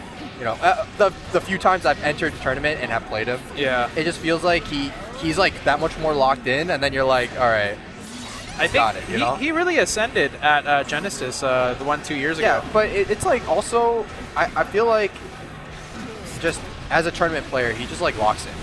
Yeah. Speaking of locking in here, this won't be enough. Fishy has burst coming up so soon. Oh, Gonna no, whiff Okay. the super, and I like that because even if he whiffed that super and Brone blocked it, I think he would have built that last bit of burst left, but it wasn't enough. All of a sudden, Fishy he's not not dancing singing, anymore. not dancing. About to get sent back down to He SoCal. turned off the Sabrina Carpenter on his phone. Now he's shaking his head. Brone more locked in than ever. Did Brone just take the cord off of his controller? Maybe removing the limiter. Enough. Yeah, I mean another thing about Brone is he's like super consistent. Yeah. Like in every like bigger tournament that he's gone to as well, he's always done quite well. Besides that one time, a long time ago at Frosty's, before he got, you know, before he really ascended, I think. Apparently he lost in pools at Frosty's. I don't remember. Was that 2023? It was before I was here. I think so that was 2023 yeah. then. That is unfortunate. I think he thought that he was going to get the 50 meter to cancel. But Yeah. ended up not getting it, and Yeah, he's going to be forced to use the burst. 99. And I think this is such a win con in the matchup. If you're full screen and you get your install off as Bedman, like look at all that chip and all that pressure, and there's no way for Fishy to approach. Well, I think Fishy's trying to be too proactive Yeah, during with the super, approaching. Like just don't. less is more in that situation, and you know I think just the nature of how Eno players structure their offense and their defense, honestly, it's just like I need to find another way to move forward. It's never just like why don't I just chill for a second, right? Yeah. Yeah, like when Bedman uses that, what I do is I just like walk back. I let them Right. wait, and I just like let them have it. Yeah, 'Cause or let they them come spent to 50 you. meter for a reason. Like they spent 50 meter. If you have 50 to trade back just to FD things, it's more or less net neutral. I feel like these like top players, they just know when to back throw, or like backdash back throw. They save it for one time, and they're almost always right, is what I noticed. Oh my goodness! And tap dust or reliable to close things out. Reverse sweep from Brone, GG's to Fishy. You are still a SoCal member. Come on, man. I'm Maybe kidding. he makes the run. I'm Maybe kidding. he makes the run and loser. And top player privilege. Brone is staying on stage to play Flasco. So, Flasco won last week or 2 weeks ago. I forgot. I think it was 2 weeks ago. I don't think he 2 won weeks ago. last week because I think it was like Jonathan versus Kermit or something. Actually, I don't think Flasco's won in a while. Because there's always been like Kermit or like Jonathan, Yeah. or someone like that stopping him. Yeah. Let's get a quick shout Speaking out. of Flasco and SoCal, I think he's planning to go to school in SoCal. Okay, but that area, not to dox him, is like SoCal, but rounding aggressively up. Do you know where he's trying to go to school? I think so. We mentioned it before. I think it was like, what was it, like Cal Poly? Is it? But it's like, is it SoCal? It's more SoCal than NorCal or CenCal, but you're kind of rounding up aggressively. Like, okay, I feel like SoCal gerrymanders a little bit too much. We're like, oh yeah, we're Los Angeles, we're Irvine, we're even San Diego. You know, like, we let you drive 2 hours south, and claim all that territory, right? Yeah. We're also losing Seri. Seri's moving to New York When? in like a month or two for Dude, school. He has a month or two to win a Guildhouse. Nah, that's what I'm saying. Flasco already checked it off his bucket list. All right, quick shout outs to Toxins. Big Toxins. How you doing, Ramilia? Humboldt. Haven't seen Ramilia in a while. How you doing, homegirl? Oh, Ant. That was the most poetic thing I've heard in comms. What was it? Surely it was something Andy said. campus? Yeah, I'm down. Yeah, I don't remember what we were talking about when you said the poetic thing. Yeah. I'm coming next week. Very cool. With woman I will friends. not be Robot. here. You I'm won't? going back to Michigan, yeah, for 2 weeks. 2 weeks. Yeah, I mean it's that time. My birthday is coming up. I always go back to the family when my birthday comes up. Something about life being a coin flip. Did you say something like that? Was it finding like you just make a choice and live with the consequences, something like that? Yeah. Every flash kick I rip, just live with the And if it consequences. wasn't that, then you know, whatever I said, I definitely said it because apparently it was very poetic. Very Very you have a way poetic. with words. All right, these two lads setting up. Brone plugging his controller back in. He's putting the limiter back. Look at this. Look at this. 3-1 Brone, 3-2 Flasco, 3-2 Yeah, they have Flasco, some 3-2 Brone. Crazy close sets, I gotta say. Is Flasco feeling the Giovanna today? I feel like that's Oh, you know what? I think the last 3 times they played have all the Game 5 sets were when Flasco chose Unica. Oh, is he? Yeah, and funnily enough, it was Brone's like first time playing against Unica. Oh, he got hit with that 5H, Yeah. didn't he?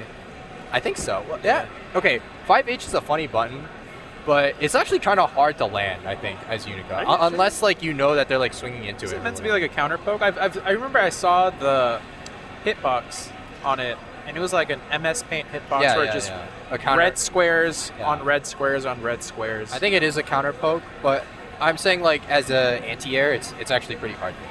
it seems too slow to actually anti-air, but if you're just ripping it and they happen to be air dashing in, Yeah, it's exactly. conveniently. It's a fly swatter. Yeah. And it's going to be Unica. It's going to be Unica. Yeah. You know, Flasco always said, I never liked Geo. She's a little bit too boring, but hey, we're not really... Okay, I don't know if he ever said, I don't like Geo. Did he? Yeah, he said he thinks Geo is boring and he wishes he didn't have to play her. But I don't feel like he's really reinventing the wheel here with Unica, you know? That's true. Unica is, you know, there's like a type. There's definitely a type in Guilty Gear Strive. You know, you got the Anji, you got the Elfbelt, you got the Unica. Uh-huh. You know, those are I feel like those characters are like very similar in how they run offense. Oh, wait, I thought you were going to go on some like horoscope shit there where it's like, oh, you got to type, you got like these players and those players. I might be thinking about it. You know, I'm not gonna say it though. You know, The Leos are Leos. the Leos. Now Leos is like in his own category. Makes me feel special. Good PRC to cover those negative frames. And does Flasco play that mini game? Oh, he does. Where like you rip the stun dipper and you don't RC because your opponent's waiting for you to RC. And so you never do it, and by the time they realize you don't do it, you're already no longer minus. Yeah, that one's always funny. I'm not gonna lie. And it really feels like you got away with murder, because like something that you should be RCing like 99.9% of the time, you just got that for free. Ooh, the DP. All right, Flasco, round 1. Oh, there it is, the 5H, but unfortunately not able to convert, and instead it's gonna be Brone All the way getting into this the corner corner. pressure. That's something that's also kind of interesting is that I feel like Bedman, he can't break the wall as easily as a lot of other characters. Yeah. I just mean like for example, that kind of like starter and that kind of combo, I think for a lot of characters, they'd be able to like break the wall. Yeah. But instead, he has to like spin and then keep them in the corner, which is not bad because it's Bedman and, you know, you get situations like these. But I think a lot of characters, or just in general in Strive, you kind of just want to break the wall and take positive. Right. And you know, one thing I noticed that's really good about Flasco is Bedman defense, and this goes beyond Bedman, is when Brone or, you know, Bedman is winding up the guard crush, and Yeah. you see it winding up, and you already know you're not in a position to like contest or jump away or something, right? Yeah. People will start FDing way too early. Like they'll FD throughout the whole windup. Yeah. Flasco is just FDing like right when it hits, and it saves so much meter that way. Because Yeah. if you're FDing the whole time, you're gonna spend like 3 times as much meter, and it's just gonna drain, right? All right, Brone gonna get that positive bonus. I was gonna say as long as he doesn't get hit and builds the 50, he can just go into super and it's like a nightmare scenario for Yeah. Unica, but instead is just gonna still brawl and get the result you wanted anyway. Needle is so. gonna catch that backdash there. Flasco looking off into the beyond, wondering, Geo could have just dashed 5K there.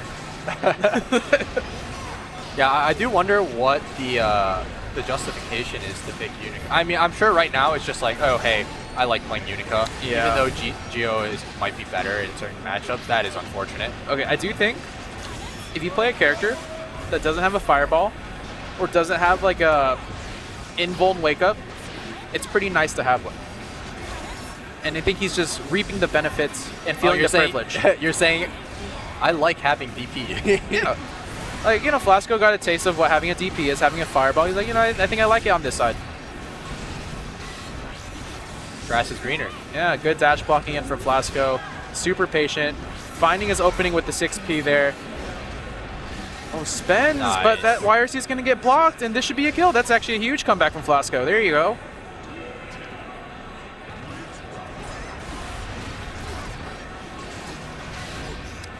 Man, Brone just ripping that far slash round start. I'm trying to see that round start 5H from Unica, because I think it's got to be pretty damn good to represent, right? Like, what's actually yeah, beating it? I think it's, if I remember correctly, it's like, is it 10 frames or is it 12 frames?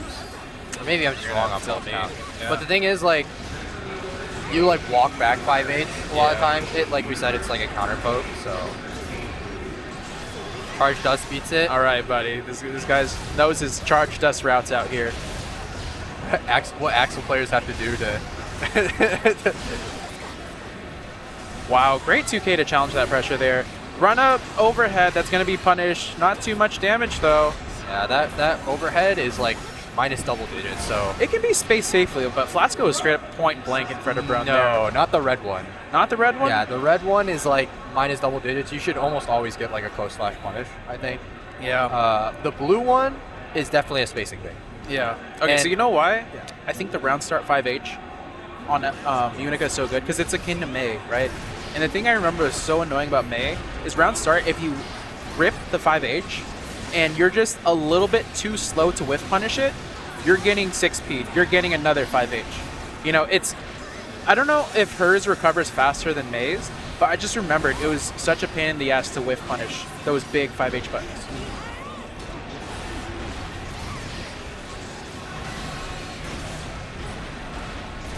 I also think, I'm pretty sure like Bedman can't do much against round start 5H against Unica. I could be wrong. It'd but- have to be like very specific, like micro walk forward, whiff punish, far slash or something. Yeah, something like that. But like if Bedman tries to challenge with any button, meaning like 5K, bar slash, 2D or whatever, or like air dash, then he'll just get hit by 5H. Why is it, does Brone ever just like rip fireball or needle from round start? I would not recommend it. Wait, why is that? Because what is being that other than air dash? Because like just round start. Well, first of all, if they did far slash, you just die. Right. Oh, okay, fair enough. But also the reward for hitting needle, like round start. Even if it hits, even if my opponent just stands still, he's still minus. You know. Wow, that 2K2D was so far.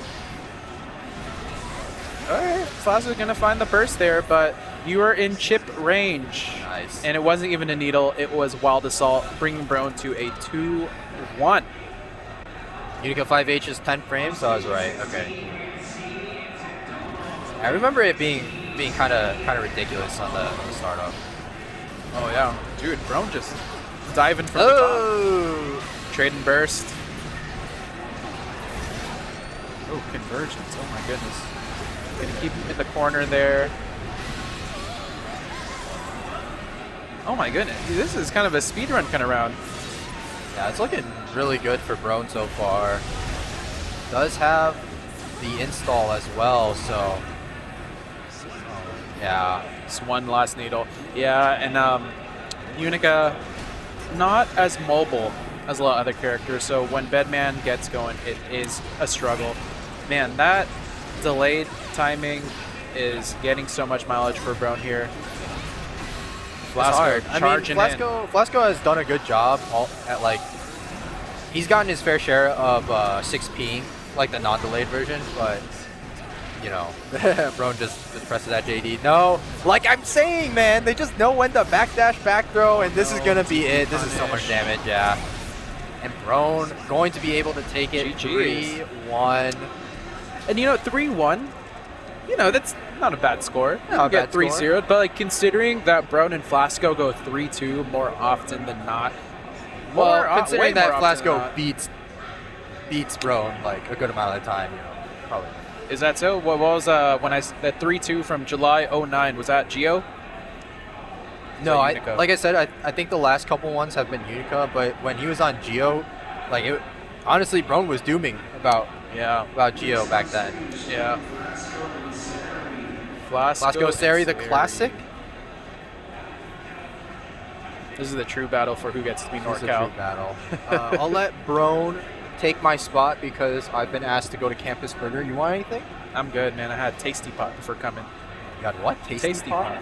Yeah. Was that hot pot or something? It's like, or have you been to Boiling Point? No. It's like the individual hot pot that like comes out. Oh, good. It was Geo. Yeah, you can only do it on Geo. That's what I'm saying. All right. All right, if these two apes do random select, I am out of here.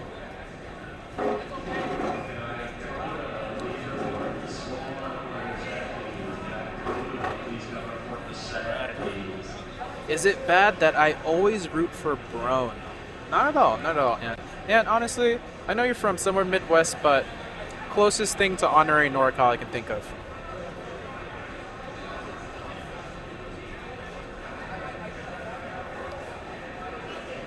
Brone chatting away when these players want to get going.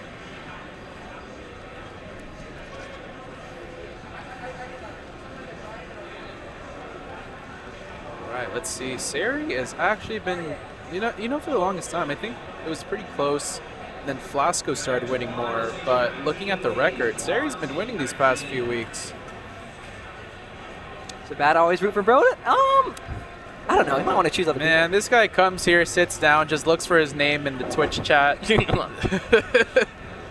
Unica 5H10? No, because I was saying with Andy that it's like, don't you think like just ripping 5H round start as Unica is pretty damn good? It is. Yeah, it's like May, where it's like, it's honestly really annoying to whiff punish. It'll Because blow- if you're late by a little bit, she's going to swing back with something else. It'll blow up all lights. That's why I didn't. Most of the time, I just opted to not engage round start. I don't think I'm afraid of 5H. I don't think Flasco did it a single time, though, right? 5H round start. He did it once. Yeah. He did it once. Less than he should have. Yeah. should do it but more. I was being very conservative around start, so maybe that's why he was thinking This otherwise. cannot be real. This guy does not have Oh a my, Bridget. what What he is doing? going on? What is Bro here? doing? This dude's up to no good. And you know why he's up to no good? Because he's staring at the commentator desk, looking for a response, a reaction from us. This. So Flasco Seri, this is losers quarters-finals. We are in the top 8. Seri had a close, looks like a close game 5 set to make it here. No, Ramilia, bring the school bus and pick up your student. This is not happening. Come on, man. He used to have such a fire when he fought Seri. These two used to be like so sweaty. Yeah. These sets went down to the wire, and now he's. And this is the OS, where it's like, oh, if you beat him, it's like, oh, you lost to my day 3 Bridget. And if you lose, it's like, I don't even play this character. Yeah. Oh my God. Sorry. Oh, it's looking No, this pretty dude right is now. so fried. What is going on here? TP? No. Hold up. Oh, no. You're only no. going to need another 7 more hits. All right, that's 6. Oh, 5. Oh, never mind. Okay. Bring it back up to The 6. First, that was good. That's always good. Oh my gosh. Of course. Imagine trying to beat Brandon Bringer. Imagine trying to beat Brandon Bringer. Couldn't be me. I should be able to break off this. Hold Okay, on. hold on. All you hold got on. to do is get through 100 meter, then you're good. 100 meter soul, BRC forward. Can't super jump out. Oh, 5D. First safe routes. First save? Yeah, that was very good Save. timing, right when the JD would have to happen. Oh my Seri, goodness, you just get scooped. Yeah, Seri likes to send it against the zoners sometimes, but that JS is not plus enough to follow up This with is too anybody. early to say that Flasco has a Bridget. Flasco does not have a Bridget. He did a combo, which is more than I could do on any of my quote-unquote subs. I would say when he had 100 there, isn't the thing just to like rip Roger Super PRC or something like that and chip him out at the end? He wasn't low enough to chip out. I see. Oh my gosh. Oh my Oh goodness. my gosh. If this Tyrant Rave, oh my gosh, if this connects, she's dead. This guy does not have Damn. does not have her Bridget. Yeah, that's the Bridget experience. There's good DPs and there's bad DPs. You want me to tell you what a good DP is? Is it when it works? Yes. But it's like, if you're against a character like Soul, who can take 70% off a whiff DP, if you use it at 20% health, you're going to die, right? But if you use it at 70%, you're also going to die. So you don't want to represent that early. You want to take the throw early on. And you can DP later on, because you're going to die anyways. You know what I'm saying? I think there's something to that. I think there's something Yeah, to that. yeah. In fact, when you're low health, they might be, well, when you're low health, they might be more inclined to bait, which gives you an opening. It's maximizing your expected value on your Oki, right? So if like you're at 70% health and you DP and you die, and you're at 10% health, you DP, you die, why would you do it at 70% when you can do it later on, right? Early on, when you still have a ton of health, just take the throw. I can see that. Oh my gosh, what am I looking at? This dude's always up to no good. Yeah, I swear. I mean, recently he hasn't been taking the game too seriously. Yeah, he so- wins one Guildhouse, and honestly, y'all should have never let him win one Guildhouse. 'Cause now he's just Blame Brian. he's This is just actually all acting Brian's up fault. out here. He's just acting up. This is all Brian's fault. He needs to. Was Brian the one that gave him the first win? No, but he started. He used to be Fosco's like demon, and then he started losing because Brian's Brian, right? Hey, you too. Dude, he was whooping your ass for I'm working through like an 8-2, man. Come on, give me a break. Remember that one time I decided to enter bracket for the first time in a year, and I beat Flasco, and you're like, "Oh, this is the best day ever." Oh, he is cooked. Oh That's my. no Tene shield at all. I was slightly wondering if the first hit might kill. I swear, if this dude picks Geo after this one, I'm calling it right now. He's not winning this. I mean, no, if he starts off with Bridget, switches to Asuka, clearly he's not. He used to play Asuka, but his Bridget is. Asuka was days long gone. Days long gone. His Bridget looks like my Bridget, almost. I think he might just be getting Canvas Breaker or something afterwards, because right now he's just kind of dicking around on characters. Fair enough. Oh, Oh, no super there. well, now he can do soup now. Yeah, Actually, it doesn't matter. Yeah, you can even checkmate right here, too. I never missed the situation. Oh, wait a minute. Hold on. Flasco might still be in this. I mean, Asuka was competent, but I'm sure he probably picks him every now and then. Flasco, at the moment, just having fun with the game, not taking it too seriously. I think he should if he wants to. If it's once the game back gets, well, hopefully once the game gets back into a spot he likes. Uh-oh. That's what we're all looking Very for. low mana on Asuka's side here. Oh, does find the knockdown. The 2D replenishes. And this is actually starting to look pretty dang good for Flasco. Oh, did not have the spells required to respond to an air response. Had like 2 of the ground shaker ones. It's looking good. He has a lot of meter on deck. Oh, this should be able to. Wait. Oh, yeah. Should go even through the mana shield. Oh, maybe not. Holy crap. He's Asuka's too taking- tanky. He's too taking tanky. Yeah, gold burst out. Brother? He has to spend meter to save himself now. Oh, he didn't even do that. This Flasco champion, man. Yeah. They let anyone on stage these. Wins a Guildhouse. I'm out of here. Seri actually is still looking for his win. Yeah. His best chance was against me, but I locked in that bracket. Yeah. It's, there's like, okay. Hear me out. Do you consider it a Guildhouse win if, like, Jonathan Tene is in there? Or did you luck or dog? Unfortunately, if we exclude Jonathan Tene, the number reduces to like 3. Oh, yeah, my wins reduced to 0. Yeah, include John. All right, yeah, all right. Who's the soul coach now? Anyone in chat want to take responsibility for Flasco's soul bad guy? It's probably Seri, if anything. No, it's got to be Toxins. That dude's been quiet. He knew this was coming out. Oh, misses the CS counter combo. Yeah, look, our soul mirrors.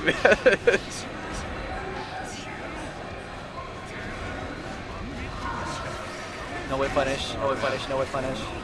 Oh, my swing 60 right to it. Oh, base the DP. If this combo complete the Seri. Oh, let's go for that Seri. Oh my gosh, I lied. I'm sorry, Seri. Dude, I was gonna say something, but that like unfinished combo just contradicted everything. I'll still say it though. In the soul mirror, if one person knows their optimal routes and you don't, it's a 6-4. Yeah, Maybe even worse. Like Soul, for the most part, I will say like combos aren't. When you're learning the games, combos are not like the most important thing you need to know. You Right. can get away with doing like simple unoptimal combos. Yeah. But once you get to the higher level, optimizing these combos is actually like a pretty big damage differential. Yeah, because it's like if Seri is getting 50% off a close slash and you're getting 40, he just needs 2 touches and you need 3. Not to mention you're probably building more meter and getting more wall break conversions. Yeah. So straight up the matchup, yeah, if you're getting less damage per hit on average. Right, he's gone jumping away. 5P anti-air here. No clean hit on the Fafnir. Gets back thrown. Oh, wait, holy crap. Fosca's cut out. Oh, never mind. Right. Gunflame. Oh my gosh. Backdashes right into running into far slash. He almost had it. He almost had it. Love it when Soul presses far slash. I was about to give my flowers to Flasco. He might have a soul, but not just yet. Well, yeah, he's got to earn it if he completes this conversion. Oh, No man, clean hit, no Flasco. clean hit. We need Chamar to tell him where to hit it. Oh, good. Oh, no punish on the gunplay might be. Oh my God, Love I it when know Soul they're mashing presses that. far slash, and you know you can see all the gears turning in their brain, considering every option. What's the most optimal move here? What can I do to catch them off? And the answer is always. Oh, this should far be slash. enough, isn't it? Yep. Maybe just barely? Oh wow, it catches. There Seri's you a go. believer in these very high wall splats into time and rave. Often he cowards out. He's like, oh no. Seri, dude, the souls that know their optimal routing know like down to the single percentage, the last digit of how much damage things are going to do. Yeah. They never leave damage on the table. Respectable. Is this a GG's? Is this a GG's? Those are games. Those are 3 games. Games of all time? I think. Me? Not Frostman efficient? Okay. And whatever, Brone. Fine. Flasco, get over here. You got some explaining to do. You got some explaining to do. Hop in. I don't see anyone laughing. Only Seri.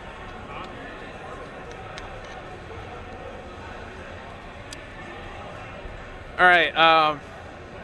Ramilia is saying that she's been coaching you on Bridget. Yep. So are you ass or is she ass? I'm ass. Very good student. Very good student. She got top 8 at TNS. That's pretty good. Toxins is saying that you play Soul Mirrors, and he's your coach on that. So is Toxins ass or are you ass? He lost to my soul. So Toxins is ass. Yeah, he is. Well, we've been known that already.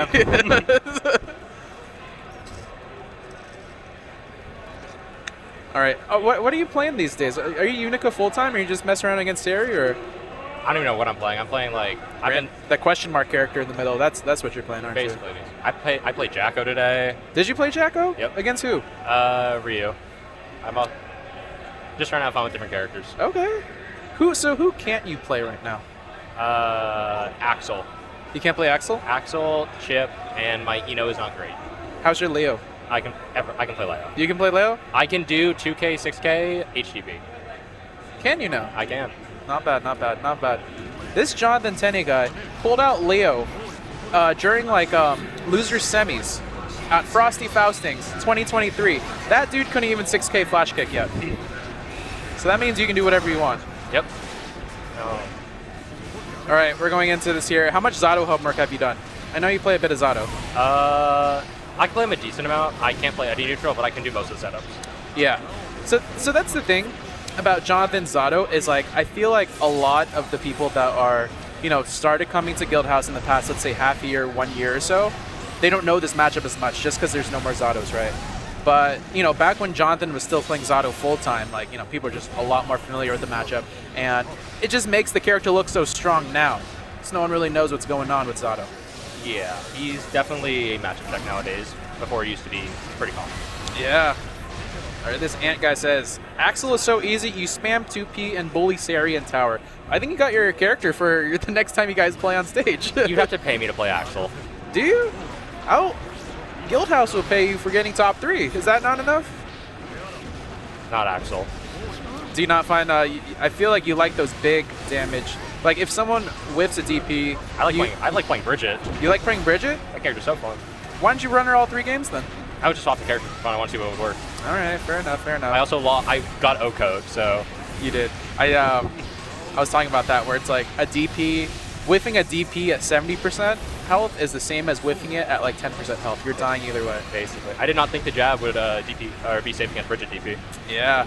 And, as I say that, Brone is taking a very convincing game 1 against Jonathan.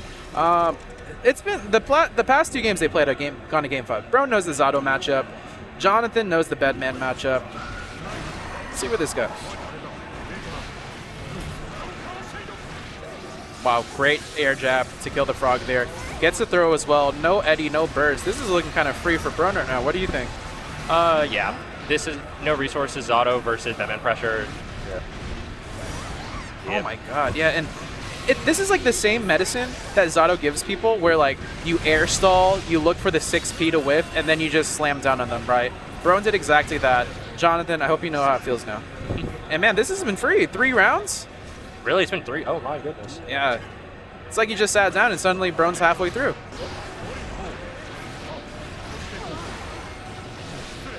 No challenge on the Pierce. Not only that was a horrible burst.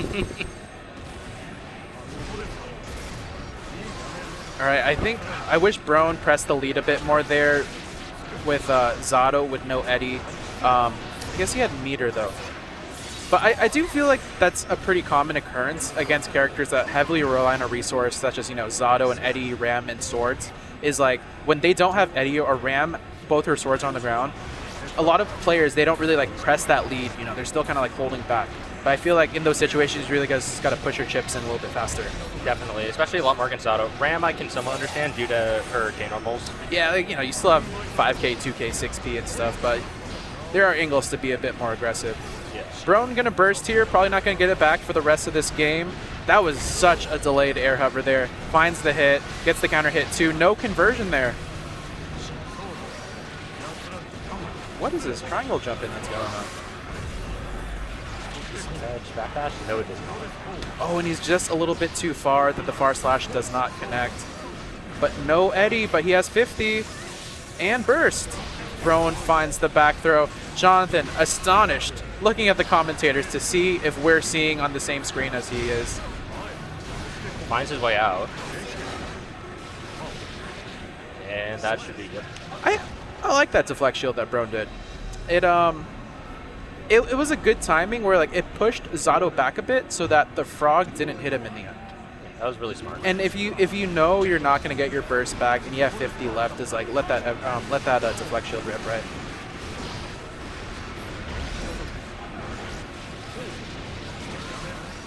Are you seeing a lot of things that Jonathan's doing that's not real? Yeah. I'm not saying anything. You're not saying anything. What do you mean, man? We're open note here. I can't do that. To who? He'll chase me down. Won't do anything, man. He does. What do you mean? He's been telling us about the Zato matchup for years, and he'll hate more that you don't know what he does than telling people. He didn't tell me what he does. Oh, look, man, you came here 3 weeks ago, man. He's been telling people what Zato does since 2021.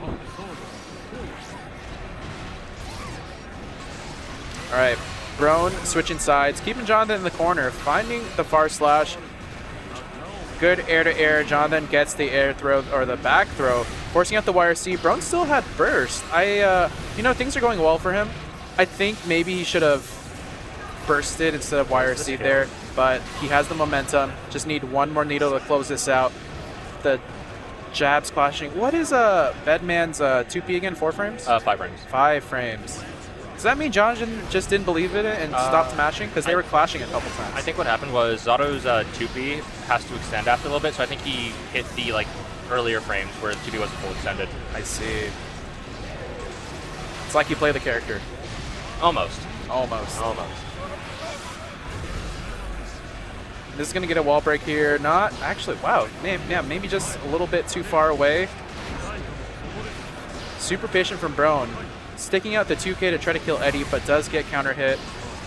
Finds the run up 2K2D. Oh my goodness, and jab is just going to be enough here. And what a commanding lead from Brone here. 2-1. He has been, for lack of a better word, rolling Jonathan once he gets going. You think so? It's been close sets. Oh no, it definitely has been. But what I more so mean is that it feels like once Brone gets on offense, he hasn't really been letting up. Yeah. Except for a couple misinputs on his offense. Yeah, between Brone and GCOshi, what they agree on, the two of them, is Brone has a better grounded Bedman, whereas GCOshi has a better aerial Bedman. And it really shows in certain matchups. I think Brone's more willing to do those run-up 2Ks or just finding his far slashes more rather than taking to the air, right? Yes. He's definitely willing to play Bedman a bit more unconventional. Yeah. Wow, run up 2K to whiff punish the 6P from Brone here. Frog gonna take him to corner. That's gonna be enough to splat. I think Brone should just go in here. No meter, no Eddie. Oh my goodness, and the 2S clips him off though. This might be looking like a Zato round. Yes, definitely. All right. Jonathan Tene bringing it back. Does Bedman not have an option to OS Pierce and Frog like Axel does? Listen. I think Frog 2P will actually go over Frog startup. Because I know Geo 2K actually goes under Bedman 2P. Uh-huh. So I think it won't hit Frog. Is that what makes the matchup good for her? If he throw attacks, the best he can do is trade. That's surprising, because Or backdash. it's like it works.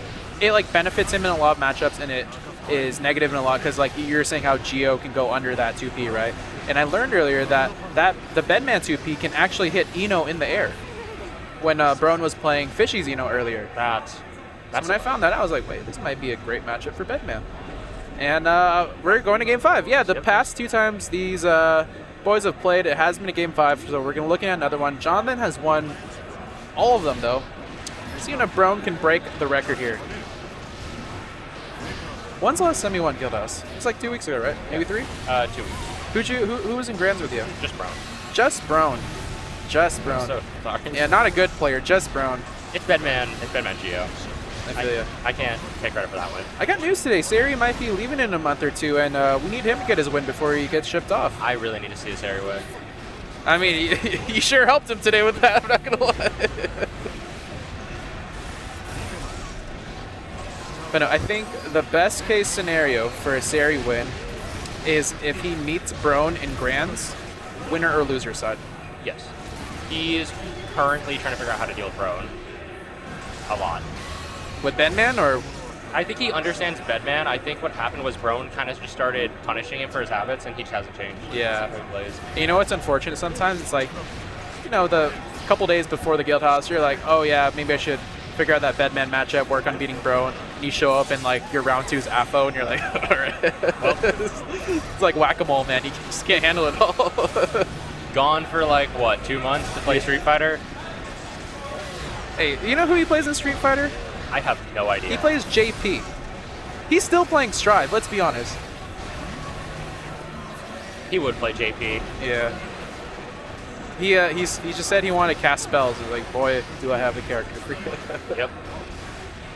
I remember playing back when Season 6 or SF6 released, and JP was the most broken thing I've ever seen. They've he's still strong, let's not deny that, but they've nerfed him considerably. Thank goodness.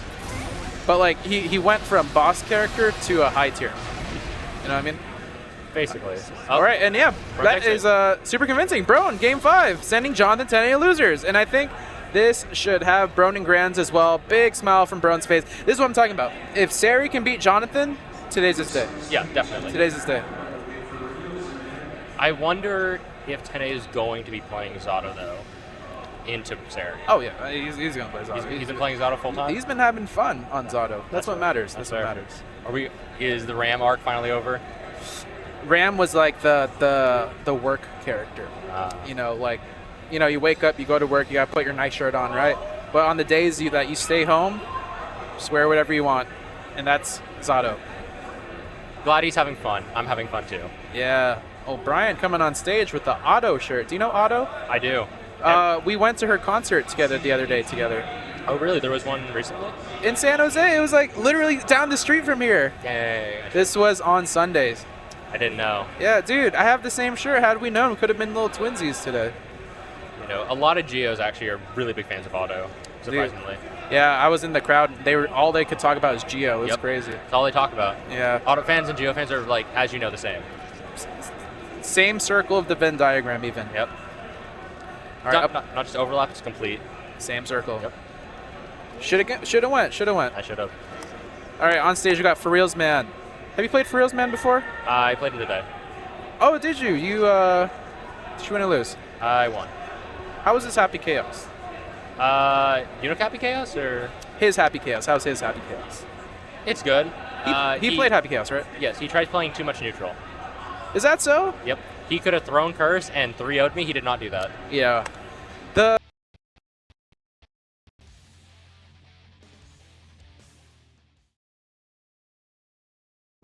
Mankind. Duel 1. shimmy. Oh, definitely. That's like kind of my mental notes from playing For Reals Man. So, but with that, if you're not like a person who would shimmy as much, then like he's gonna be impossible to throw. Definitely.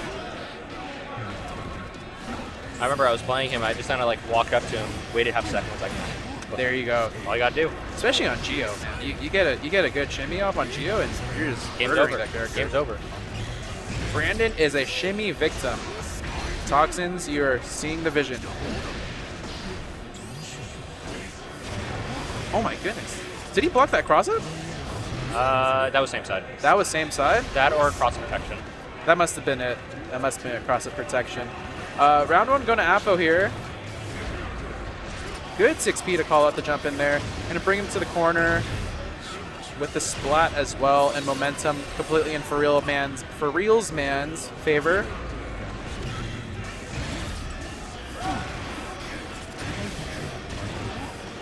Like I says, kept doing Fujin hop into backdash. Come on, dude, that is like the Happy Meal shimmy, man. Like shimmy like an actual player. Risk something. I know, dude. This guy's playing like Weenie Hut Jr.'s Guilty Gear Strive out here, telling us like what's going on. Oh, look at my shimmy behind a 50-50. That's unreactable. You know, when Brone was still on Anji, that was the first thing I told Brone to start doing is Fujin hop backdash, because he was there. That was like when Apology Man and them, like, they were still coming out more often, and the good players, they have great reactions. They see hop, they're gonna throw.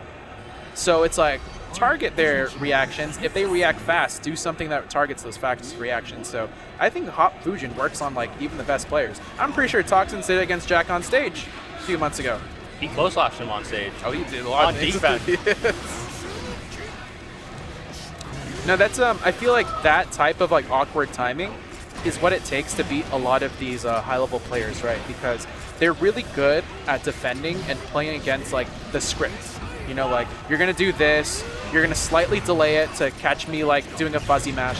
But when you do like very awkward, very long delays, that's when you throw off their timing, throw off their cadence, right? And I think Toxins is a great example of how that works against great players. Oh, definitely.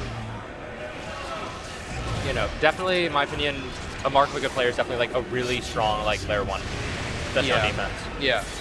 And it's so annoying to play against, because when you start doing really weird timings or like these super long delays, it throws off your rhythm as well, because that's not the rhythm of offense that you're used to playing, right? Yeah.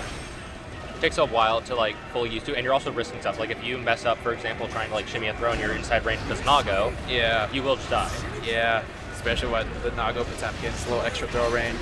Yep. Though it's definitely worth it to get used to, in my opinion. Yeah. Especially strike throw. If you're playing strike throw and you're not doing it, I don't know. And I love and I hate playing against Apho's Gold Lewis because, one, it's Gold Lewis and his defense is so good, right? But because his defense is so good, it gets you great practice against players that IB really well. Because, like, if you're playing a Rushdown character, Leo, Geo, you know what it is, right? And you get IB, it's kind of like driving over a speed bump where it kind of just throws you off for a little bit. And if you play against a good player that does that very well, you get used to it. Oh yes, definitely. Fun fact, reason I started learning to like do dash IBFDs was solely because I played him and I got so annoyed by it. Oh yeah, his I was like, I hate this, I need to learn. There was a point, and I honestly I still stand by it, where Apho has some of the best IBs in the world. Oh, definitely. And I'm not just saying that, to exaggerate. Like, no, like, between, like, even, like, the top players, the people you're seeing in all the top 8s, like, I truly think Apho is, like, still the best IBer. In my opinion, he's also the best, like, capitalizer on it, like, from what I've seen. Like, he knows when to IB certain characters and will punish for it accordingly. Yeah, or even, like, the RPS around that, where it's, like, IB and I throw this time, or IB, but, like, I do something else this time. He IBs the love of the game, but it's also, like, correct. Yeah. And the thing about like having amazing defense and good IBs is it scales well with characters with high health and high damage, right? Because like, let's say you have good defense on Chit. That's great. If you get hit, you still die. But if you have good defense on a character like Gold Lewis, Potemkin, Nago, something like that, right? You have so much health to back up those stats. Oh, definitely. Another example of this would be Matthias's pod. Yeah. Like, I think what gives most people trouble versus him versus any other Potemkin is just definitely his defense. His ability to fuzzy buster and like certain situations is amazing. Yeah, a Fuzzy Buster is better than Evernight. You can't get hit out of that, which I think is ridiculous. I saw Fuzzy Buster like completely destroy Umami during Slashback. You know, I feel like pop players, they try to sound fancy and say like, oh, I Fuzzy Busted there. It's like, no, I saw you churning your stick there. You wanted that to come out one way or another.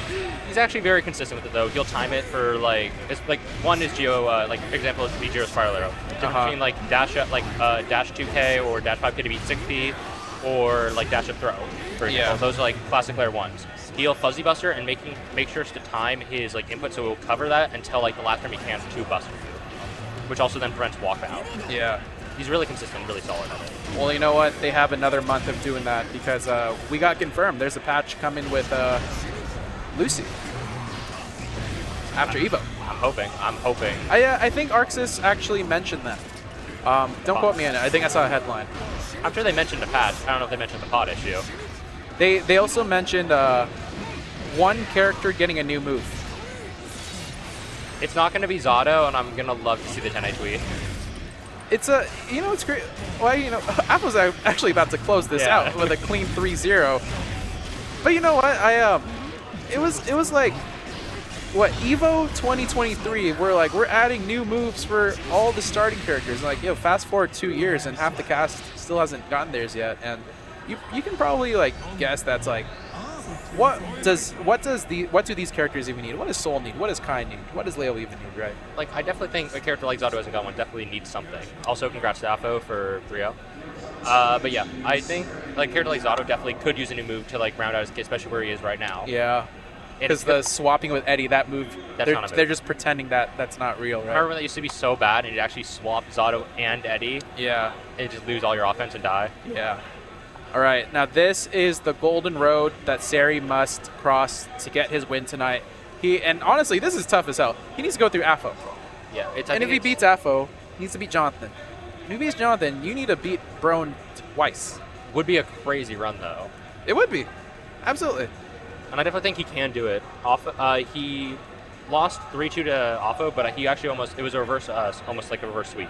Yeah. He definitely started to get a handle on Apho's timing, especially how he's playing defense now. Yeah. Apho's been a lot more keen on fuzzy jumping than he was like in the past. Oh, he doesn't go for the IBs against Soul anymore? No, he still does, but he's not take 20 throws Apho anymore. And let's see, Seri, recent results, TNS 49th. Is Seri a TNS player? Not often, I don't think. Not often? Yeah, not often. Yeah, I feel like a lot of the players here don't really enter TNS just because, like, I feel like the online community is so East Coast that when you're, playing in your whole bracket from California, dude, there are so many more bad connections than good. And that's, like, honestly, because we're far from them. It's more on us that we're kind of far, right? Yeah. But it's not an amazing experience for California, if I do say so myself. I played on Monday. I think I had one good match. I was against Lolo. The rest were like 100 MS. Yeah. I played one TNS in my life, and it was the one right before Arc World Tour. And I thought I did pretty well, but they still gave me a bottom seed. They do that to me too. Happens. Builds character. All right, Seri, all gas, no brakes. Going straight in, forcing the RC from Apho. He doesn't get the anti-air on Apho's falling attack there, though. Good dash, backdash call out. That's the fuzzy jump you were talking about, right? Yep. He's been a lot more keen on doing that. Yeah. Like when he This is going to be rough. Gets the RC at Apho, finds a close slash, but he didn't believe that was going to hit. It was just a close slash into a throw. He's been doing that a lot, too, from what I've seen. A lot of, like, close slash stagger throws. Yeah. Threat of BT scary. All right, Ann says, I don't know how seeding works. Okay, so first seed is higher than second seed. Second seed is higher than third seed. Is fifth seed higher than fourth seed? I don't think so, actually. Okay. A little curveball there. Yeah. Keeping me on my toes. All right. Good to know. Good to know. Very confusing. Oh, great deflect shield. But for online brackets, from what I've heard, they actually now have a system that will go over past results and seed you accordingly. I'm pretty sure Start GG just has some sort of like, AI sort button where they look at your results and they're like, I feel like he's like this bucket. I played with Start.GG. I don't think they have that like built in. I remember I was talking to some people who seeded Slashback. Yeah. And they were talking about it. For the big majors, like your Frosties, Combo Breaker, maybe even Evo. I think Evo's maybe more tough because it's more worldwide than like North America, right? They bucket the players into like highest bucket of like the first 24 best players, and then like a second bucket, and it's kind of like when you look at your pool, the 4 seeds there are like the 4 buckets that they'll try to sort players into, and the rest of like the bottom seed people are just like, hey, we don't really know you, right? So it's like if you're Jonathan Tene, you get put in like bucket 1. If you're like regionally a really good player, maybe like probably you, honestly, Flasco, you'll be like bucket 2. And if you're like consistent, like top 3, top 4, top 8er at like a consistent competitive region, you'll be like bucket 3, 4. And that's how they sort players, and then like from there on, they make a pool, like grab a player from bucket 1, grab a player from bucket 2, bucket 3, and so on. That's how I understand it. It was definitely hard to see those type of matches. Also, Seri took taking first game. Oh, also we have the name swapped. They'll get to it. All right, Seri, yeah, with the game 1. Hold on, I'm getting mixed by these names here. I'm just looking at the Soul Bad guy here. Nope, Seri's on Gold Lewis, Apho on Soul. I always knew that he had a Gold Lewis. Classic. Good TP to call that out. That was actually kind of risky because isn't that that looks kind of safe jumpy. I'm not sure. I don't think Gold Lewis can safe jump there. I see. I think that's a meaty setup for 2K. All right, here, Apho just needs 1 more hit. Burst on deck, but Seri has 100, and 1 hit is all it's going to take. What's it going to be? There's that fuzzy jump again. Great walk back to beat out the 2K. Oh, and this is actually pretty bad for Seri. Apho with the 50 BRCs in, just goes for the jab cross up. That will be enough. We have a 1-1. The Bennett Bringer mix there is actually, it depends where you hit it. Yeah.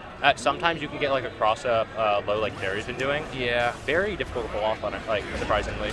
Yeah, absolutely. The fact he has the like recognition to see like where it's hitting and go for those situations is very very, how do I put it?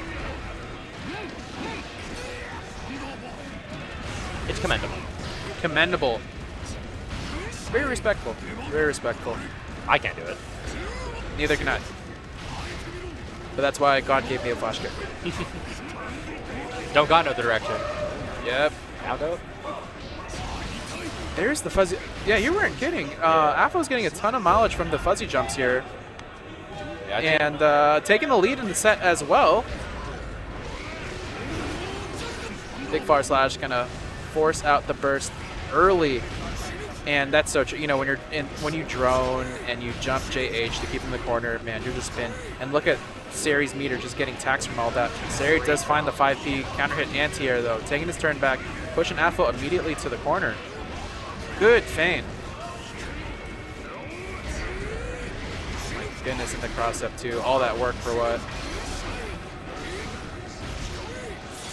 Does not super though. Full I bar mean, for both of them. I see the vision for it. Now they both have 100 to brawl with.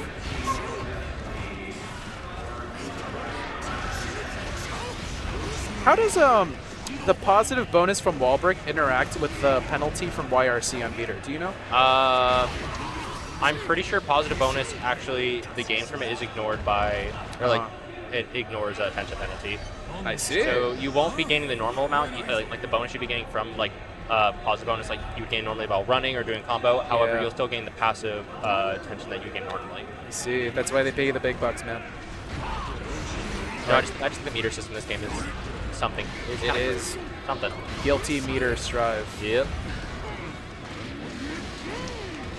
Let's see if Seri can adapt to the fuzzy jumps. Yeah. Really look for those delay buttons or something, right?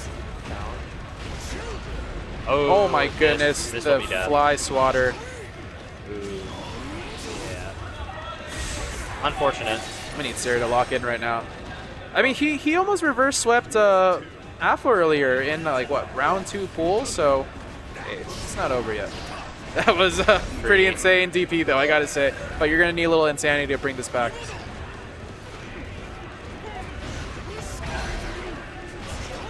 Oh, keeping him pinned. Look at that, just all his meter getting taxed, but Seri finds the hit. Yep. You need to start calling out. Apho has not been mashing recently. He's Yeah. been going for dash blocks and fuzzies. And I think Seri is 2 for 2 now for the Gunflame feints into a far slash, and that's been counter hitting Apho. I think he just got it. That's what resulted in his wall break. But last game too, I think it worked out. So honestly, I think he should just represent that more because feint moves are so hard to deal with. They are.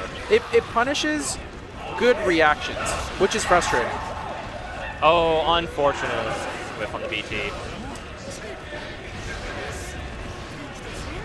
Not over yet. Drone, not too much mileage from the drone there. Oh, does find the 2K though, forcing the burst out of Seri. You had to use it. Tried to go for fuzzy. OTG, and that is GG's. Yeah, you are. Yeah.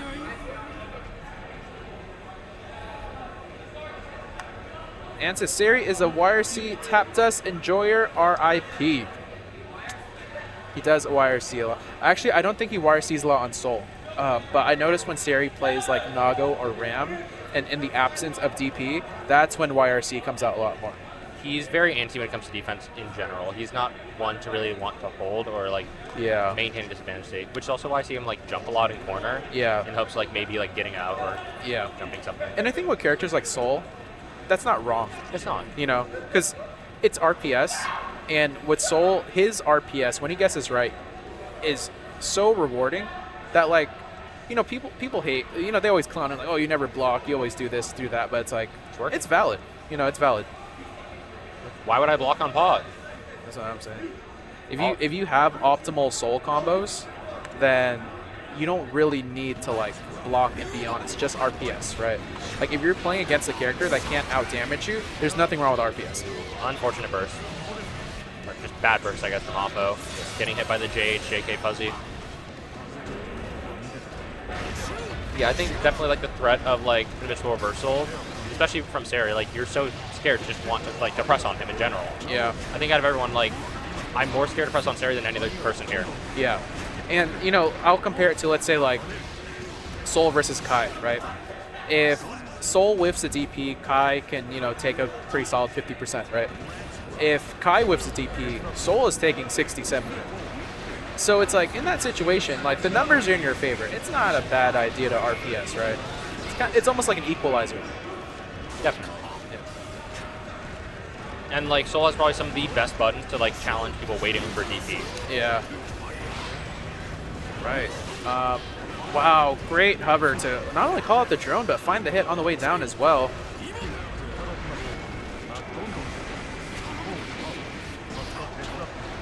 Okay. A lot of jabs.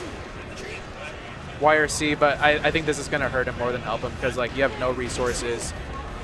You're in meter penalty as well. Like, as soon as Jonathan tags him, the round might be over, but he's not really doing it. He's just swinging until now. Oh, wow. Okay, that was actually pretty good, but this should be enough. Going straight into super, game 1 to Jonathan.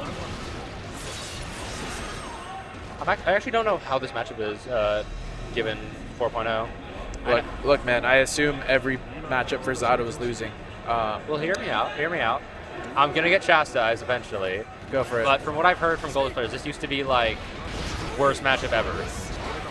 Bad for Gold Lewis. Yeah. Okay. So I think Zato definitely has tools to deal with Gold Lewis, but I think Gold Lewis like risk reward right now, combined with like the meter changes, and burst changes, just may harm Zato too much. Yeah. And losing. Because I recall Jonathan saying that is like, it's a matchup that Zato should win, but doesn't. And, you know, I played neither character, so I can't really read between the lines of what he's trying to say there. Right. I'm definitely under pressure this matchup is losing, but it's more of like a stat check issue rather than like a tools issue. Yeah. Hey, just like Soul Bad Guy, just stat checks you. Yep. If you don't have as high stats as Far Slash and, what is it, Kara, Heavy Volcanic Viper, then hey, good luck. Yep.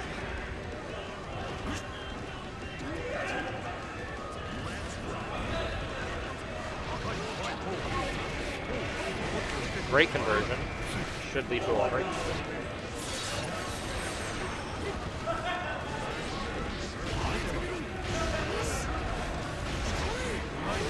Ooh, That's same that's side. that's nasty.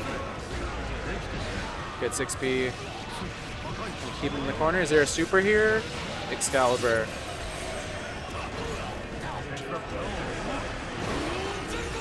Oh my goodness, horrible burst. And So anti. I really want to say it's horrible because look, we're going to game 3. You could have just lost the round and had 100 bursts here, but now you have nothing. Yep. Apho is a hero burster. Through and through. Look, if there's a character that can make a comeback off of a good burst, it's Guildhouse. I know, it's surprising how often he likes to go for it. Yeah, and Jonathan finally representing the command grab. Few rounds in, you know, keeping your opponent on their toes now. I always like representing those options, whether it be like a parry super or like a command grab early onto the set, just to put that idea in your opponent's head, right? Keep him guessing. You don't ever need to use it again in the set, but you just got to put it on the table. Let him know that you're willing to command grab, you're willing to do these like wake-up parries and stuff. I think definitely the threat of an option like that is more valuable than the option itself most of the time. It's like, you know, characters with DP where it's like the biggest threat is not, it's like you never need to use it. You can play a full set without using it and people will still be thinking about it. Oh yes, definitely. It's why like playing against Seri is probably some of the most. I think I like struggle on offense more against him than anyone because I'm so like worried like he could just DP here. Yeah. I feel like the times I played Seri, I just meaty and live with the consequences. Yeah. Just there's an old saying around here back from 2022. It's just sometimes you got meaty, and that's probably the best, you know.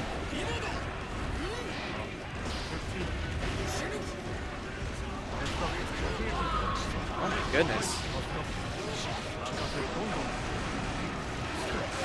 Wow, he just took his time, flew to the other side for the cross up. And that is going to be the round. Jonathan looking at a 3-0 on set point right now. Took 5 to 10 business days for that one. Yeah, for real. And that's what I mean, where it's like you got to have those really awkward timings against good players just to kind of throw them off. Because it's like if you're in the middle of the set, you know, locked in, adrenaline pumping, and someone makes an awkward play like that, it throws off your rhythm. Definitely. Right, his wrist is cranked right now. Tap dust.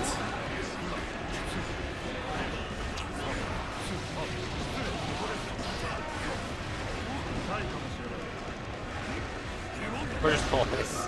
Yeah. Yeah, about that. It wasn't like the worst burst because you got corner pressure, but you were already up around. Yeah, and I think, yeah, I don't agree with that either because, like, sure, you put Guildhouse in the corner, but he was 100%, and you had, like, one hit left in you, right?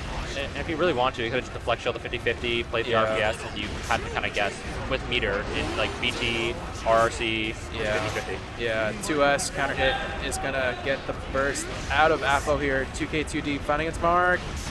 Meaty, oh, mistimes the backdash. This won't be enough. Wall held. This is still winnable. Jonathan almost has burst coming back. Meter on deck. Apho has 50 now, so you have to respect that wake up. Oh. Fuzzy jump again. A very fuzzy jumping day for him, huh? It's really surprising. Yeah. My notes before were throw him, he will take it. Yeah. And 100 meter from Guildhouse here. Probably a YRC. If he can survive this. He should, yes. Oh, no, not this super. You got to be meticulous with this because you know it's coming, that YRC. Oh, he's just tackling his meter. Oh my goodness, he's swimming and he fishes him out the pond. That sucks. He still had burst and everything too. Yeah. That was very greedy. He didn't have meter to cover it either. I think he was a little bit too comfortable being up 2 rounds or 2 games. Yep. Definitely, it's a great option because you can't be hit while you're doing it. And I think, especially, fun fact, probably the best character to do that against is HC. Is HC? Gun can't hit you, Curse can hit you, but Gun can't. So if you summon Eddie out and move Eddie away from the puddle, HC has a really difficult time dealing with Eddie in neutral. That is a fun fact, and that brings the matchup from a 8-2 to a 7-3. 7.5. 7.5. All right, we can round all we want, man. Jonathan putting Apho in the corner again. Has Eddie tap dust. No conversion. Far slash, that's a huge one. Jams him out of the drone. Run up 2K2D, gonna find its mark, and oh, okay, I like that. Keep him in the corner. Drone. BRC goes high. YRC, good call out there. Great. But this is huge because he's a meter penalty, no Eddie. Gets fuzzy jumped on, and this round's no longer looking good for Jonathan, but he finds the wake-up throw. Oh my goodness here. Even gets the deflect shield out of Apho. Apho dropped the conversion. Yeah, I gotta say, that round looked horrible for a second, and then it just became amazing. Not only did he win the round, but he took that 50 burst from Apho as well. Back to set point.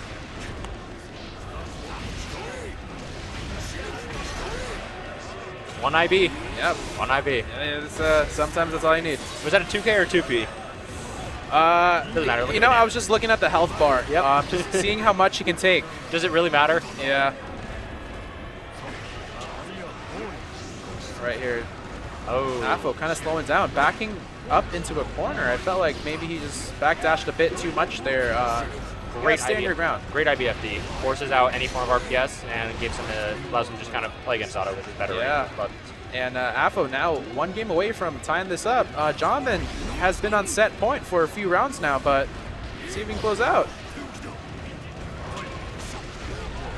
Oh man, that was so ambitious, you know, calling that out right when Jerome was point blank in his face. Pays off huge though.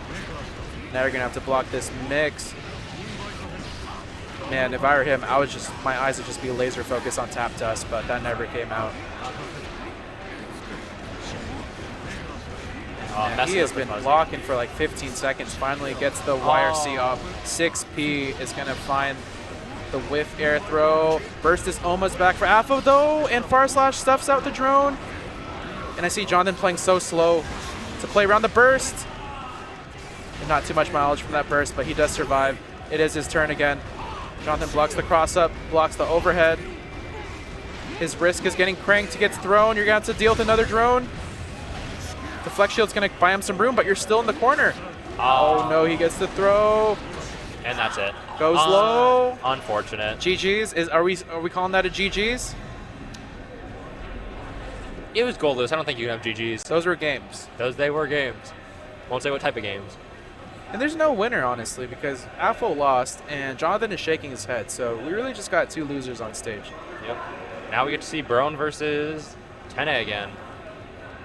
How many times have we seen this in the past? Shit, man. In the past week, in the past year, in the past since Month? Strive came out, I've plenty. Probably, honestly, Brone versus Apho is probably the most played matchup, if I were to guess. But Brone versus Jonathan is also up there. Definitely. I'm gonna get water. Maybe Tene versus Vinny. All right.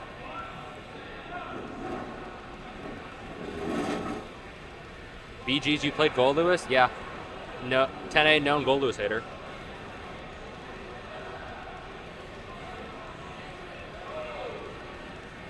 Tene versus Brone is the new Tene versus Apollo. I guess. I wish he would show up though. We need more. We need the classic back. Zato versus Faust.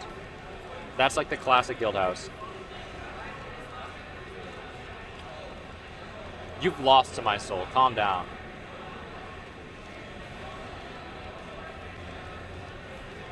Alright. Brone walking up right now. Got his water in hand.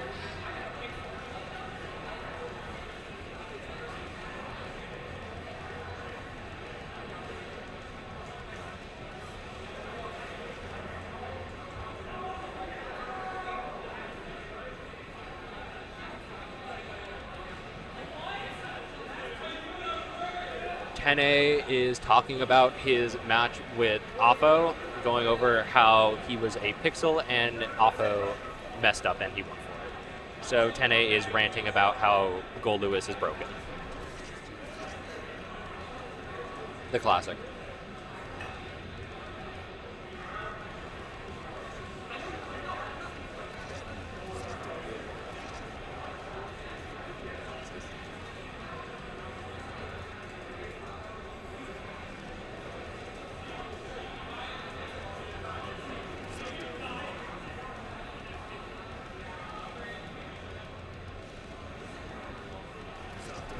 Gold Lewis hate brings people together? Yeah.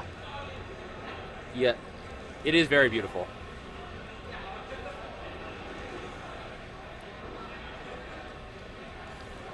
right, starter.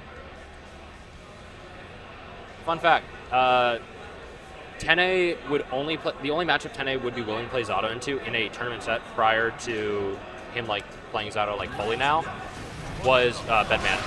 He believes it to be the only like even or winning matchup.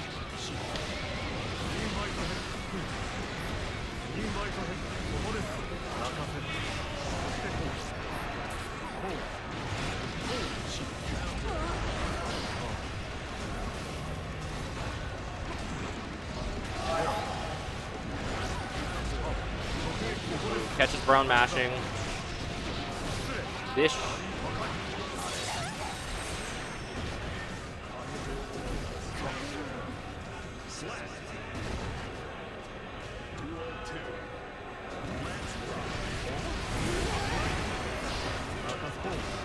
Beyblade forces Tene's burst out. However, Brone is now on the fence. Gets caught out by Frog. Unfortunate. This is actually very smart. Taking the wall break here prevents Zato from gaining mix and building up extra meter. Even though it does give positive, you at least get a chance to play the game. And builds Bedman back enough burst meter to get another chance to play. We're in the vortex though.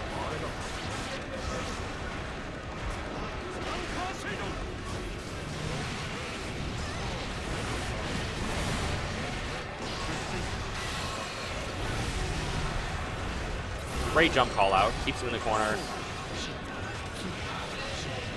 Great BRC.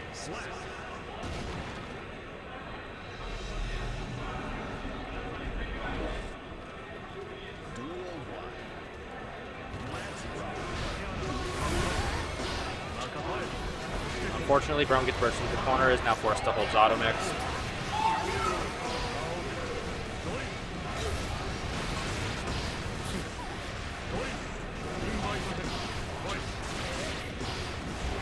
Can't mash on Pierce there. Jab will jail it.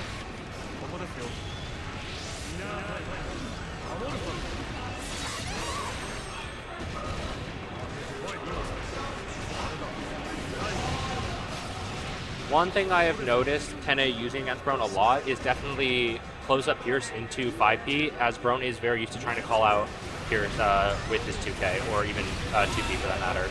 As Bedman 2P is probably one of the best best ways for that just any character to deal with Pierce RPS, except for Frog. Frog kind of nukes it.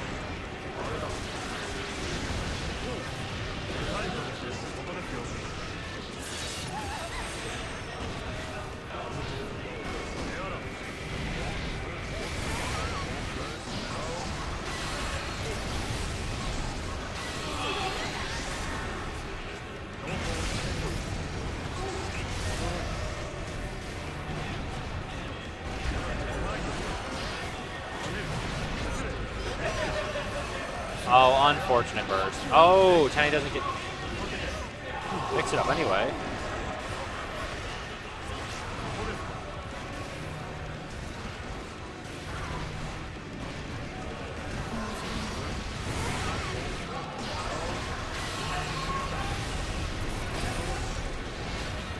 The classic. Charge H air behind S air recall.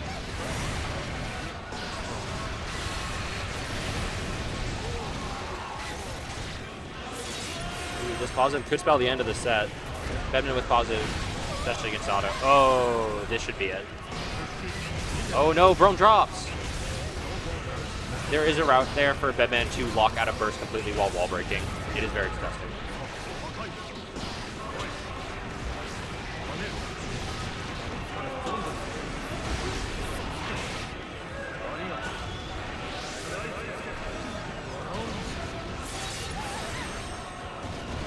Fortunately, Brone fumbles, gets sent through the wall, and it is auto round time.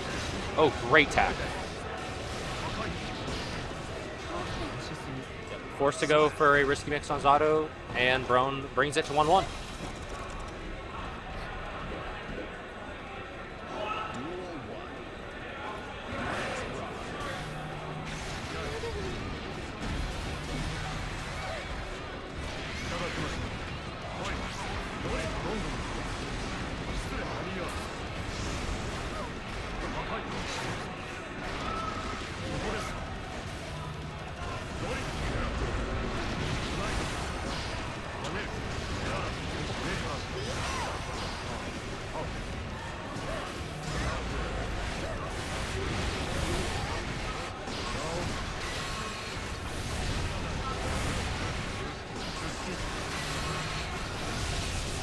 Great air dash throw.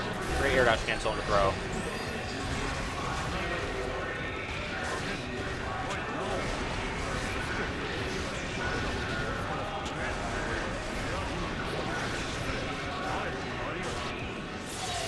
This isn't great. Brone has resources on deck. One touch will kill. And he gets caught out. Never mind. Brone pressed the receive button, hoping Tene would respect the resource advantage.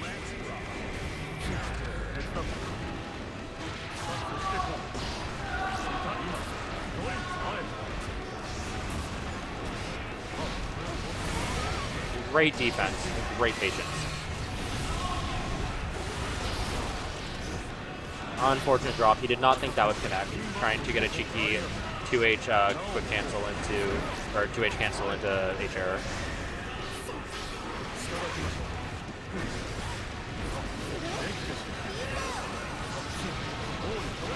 Unfortunate burst should lead to a this should kill. And Tene brings it 2-1. I will say, Brone is not challenging on Zato 2K as much as he should. Zato has no good way to frame trap after his 2K. He can't even frame trap with 2K 2D, so matching on it is pretty risk-free, if not risk-free. Like, it's completely risk-free. I think his only option would be 2K Drunkard Shade, which, without resources, will leave Zato close/punchable. Then he converts this into a hard knockdown wall break.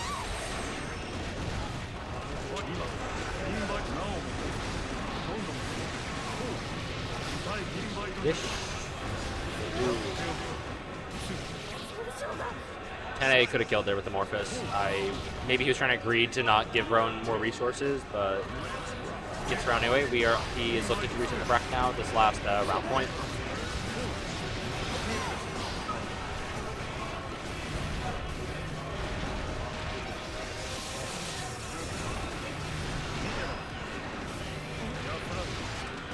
Great air throw.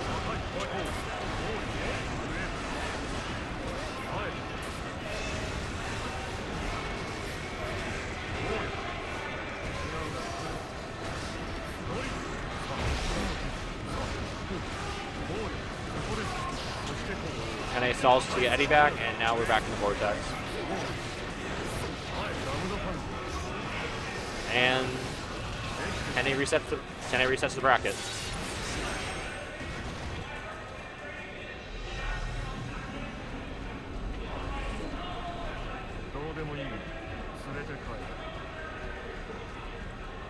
Brone taking a second to think. Alright, let's see if Tene can keep it up, or if Brone can adjust and bring it back.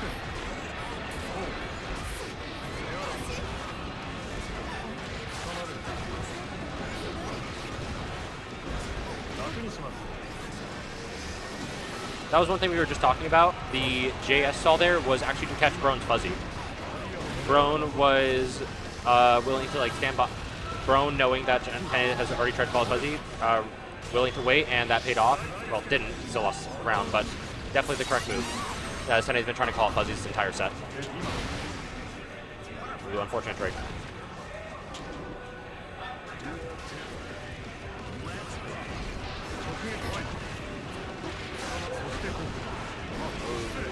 Fortunate drop from Tene. Burst leaves him Eddie West.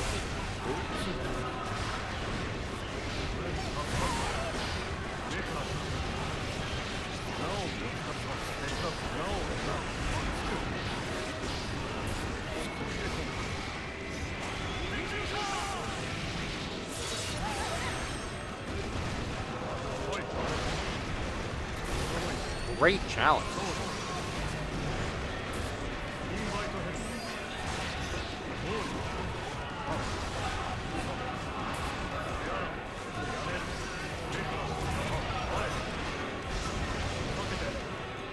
Unfortunate decision making to not 6P the 2P there. Oh well, Tene brings it up 1-0.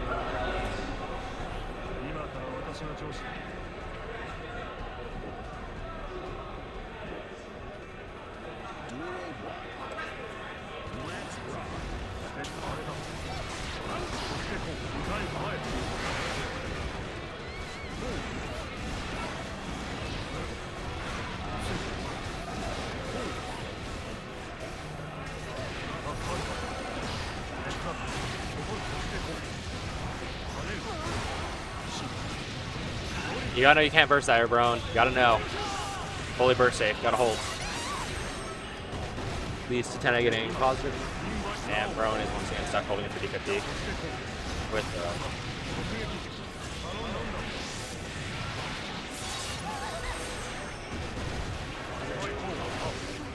big issue Brone currently is having is he's respecting Zato too much in the wrong places. He is not willing to challenge Zato with 2P or during rejump, allowing Tene to stall for Eddie a lot easier than he should be.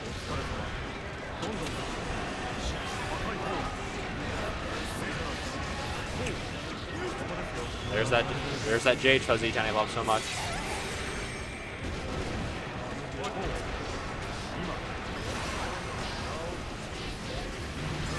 Great air to air.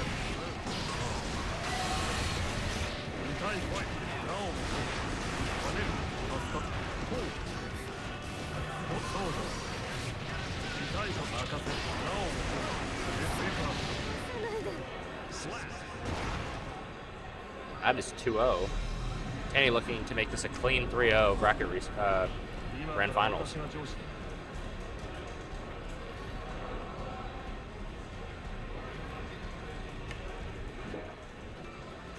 Duel 1. Let's rock.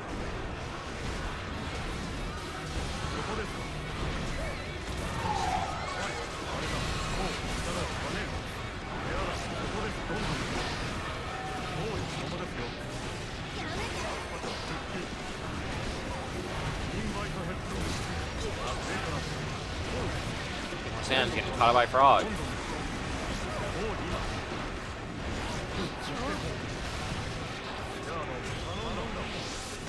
Gets hit by the Fuzzy.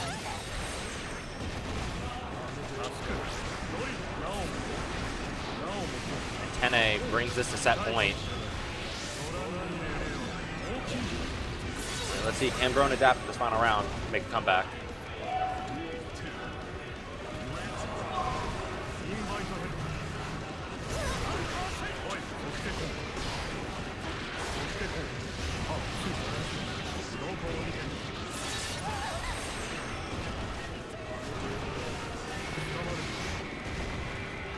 Again, great air throw. Brone is just playing too passive, getting called out.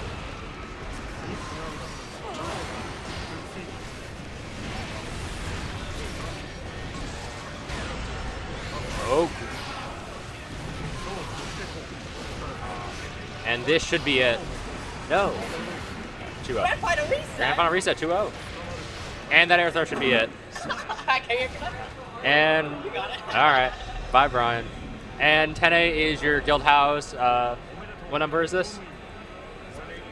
Guildhouse number 185 champion. Once again, great to see Tene Zato. Great to see Apho come back again after a couple months, and great to see everyone from up like further north come down as well. Hello, Digblig. All right, I'm your host Flasco, signing off.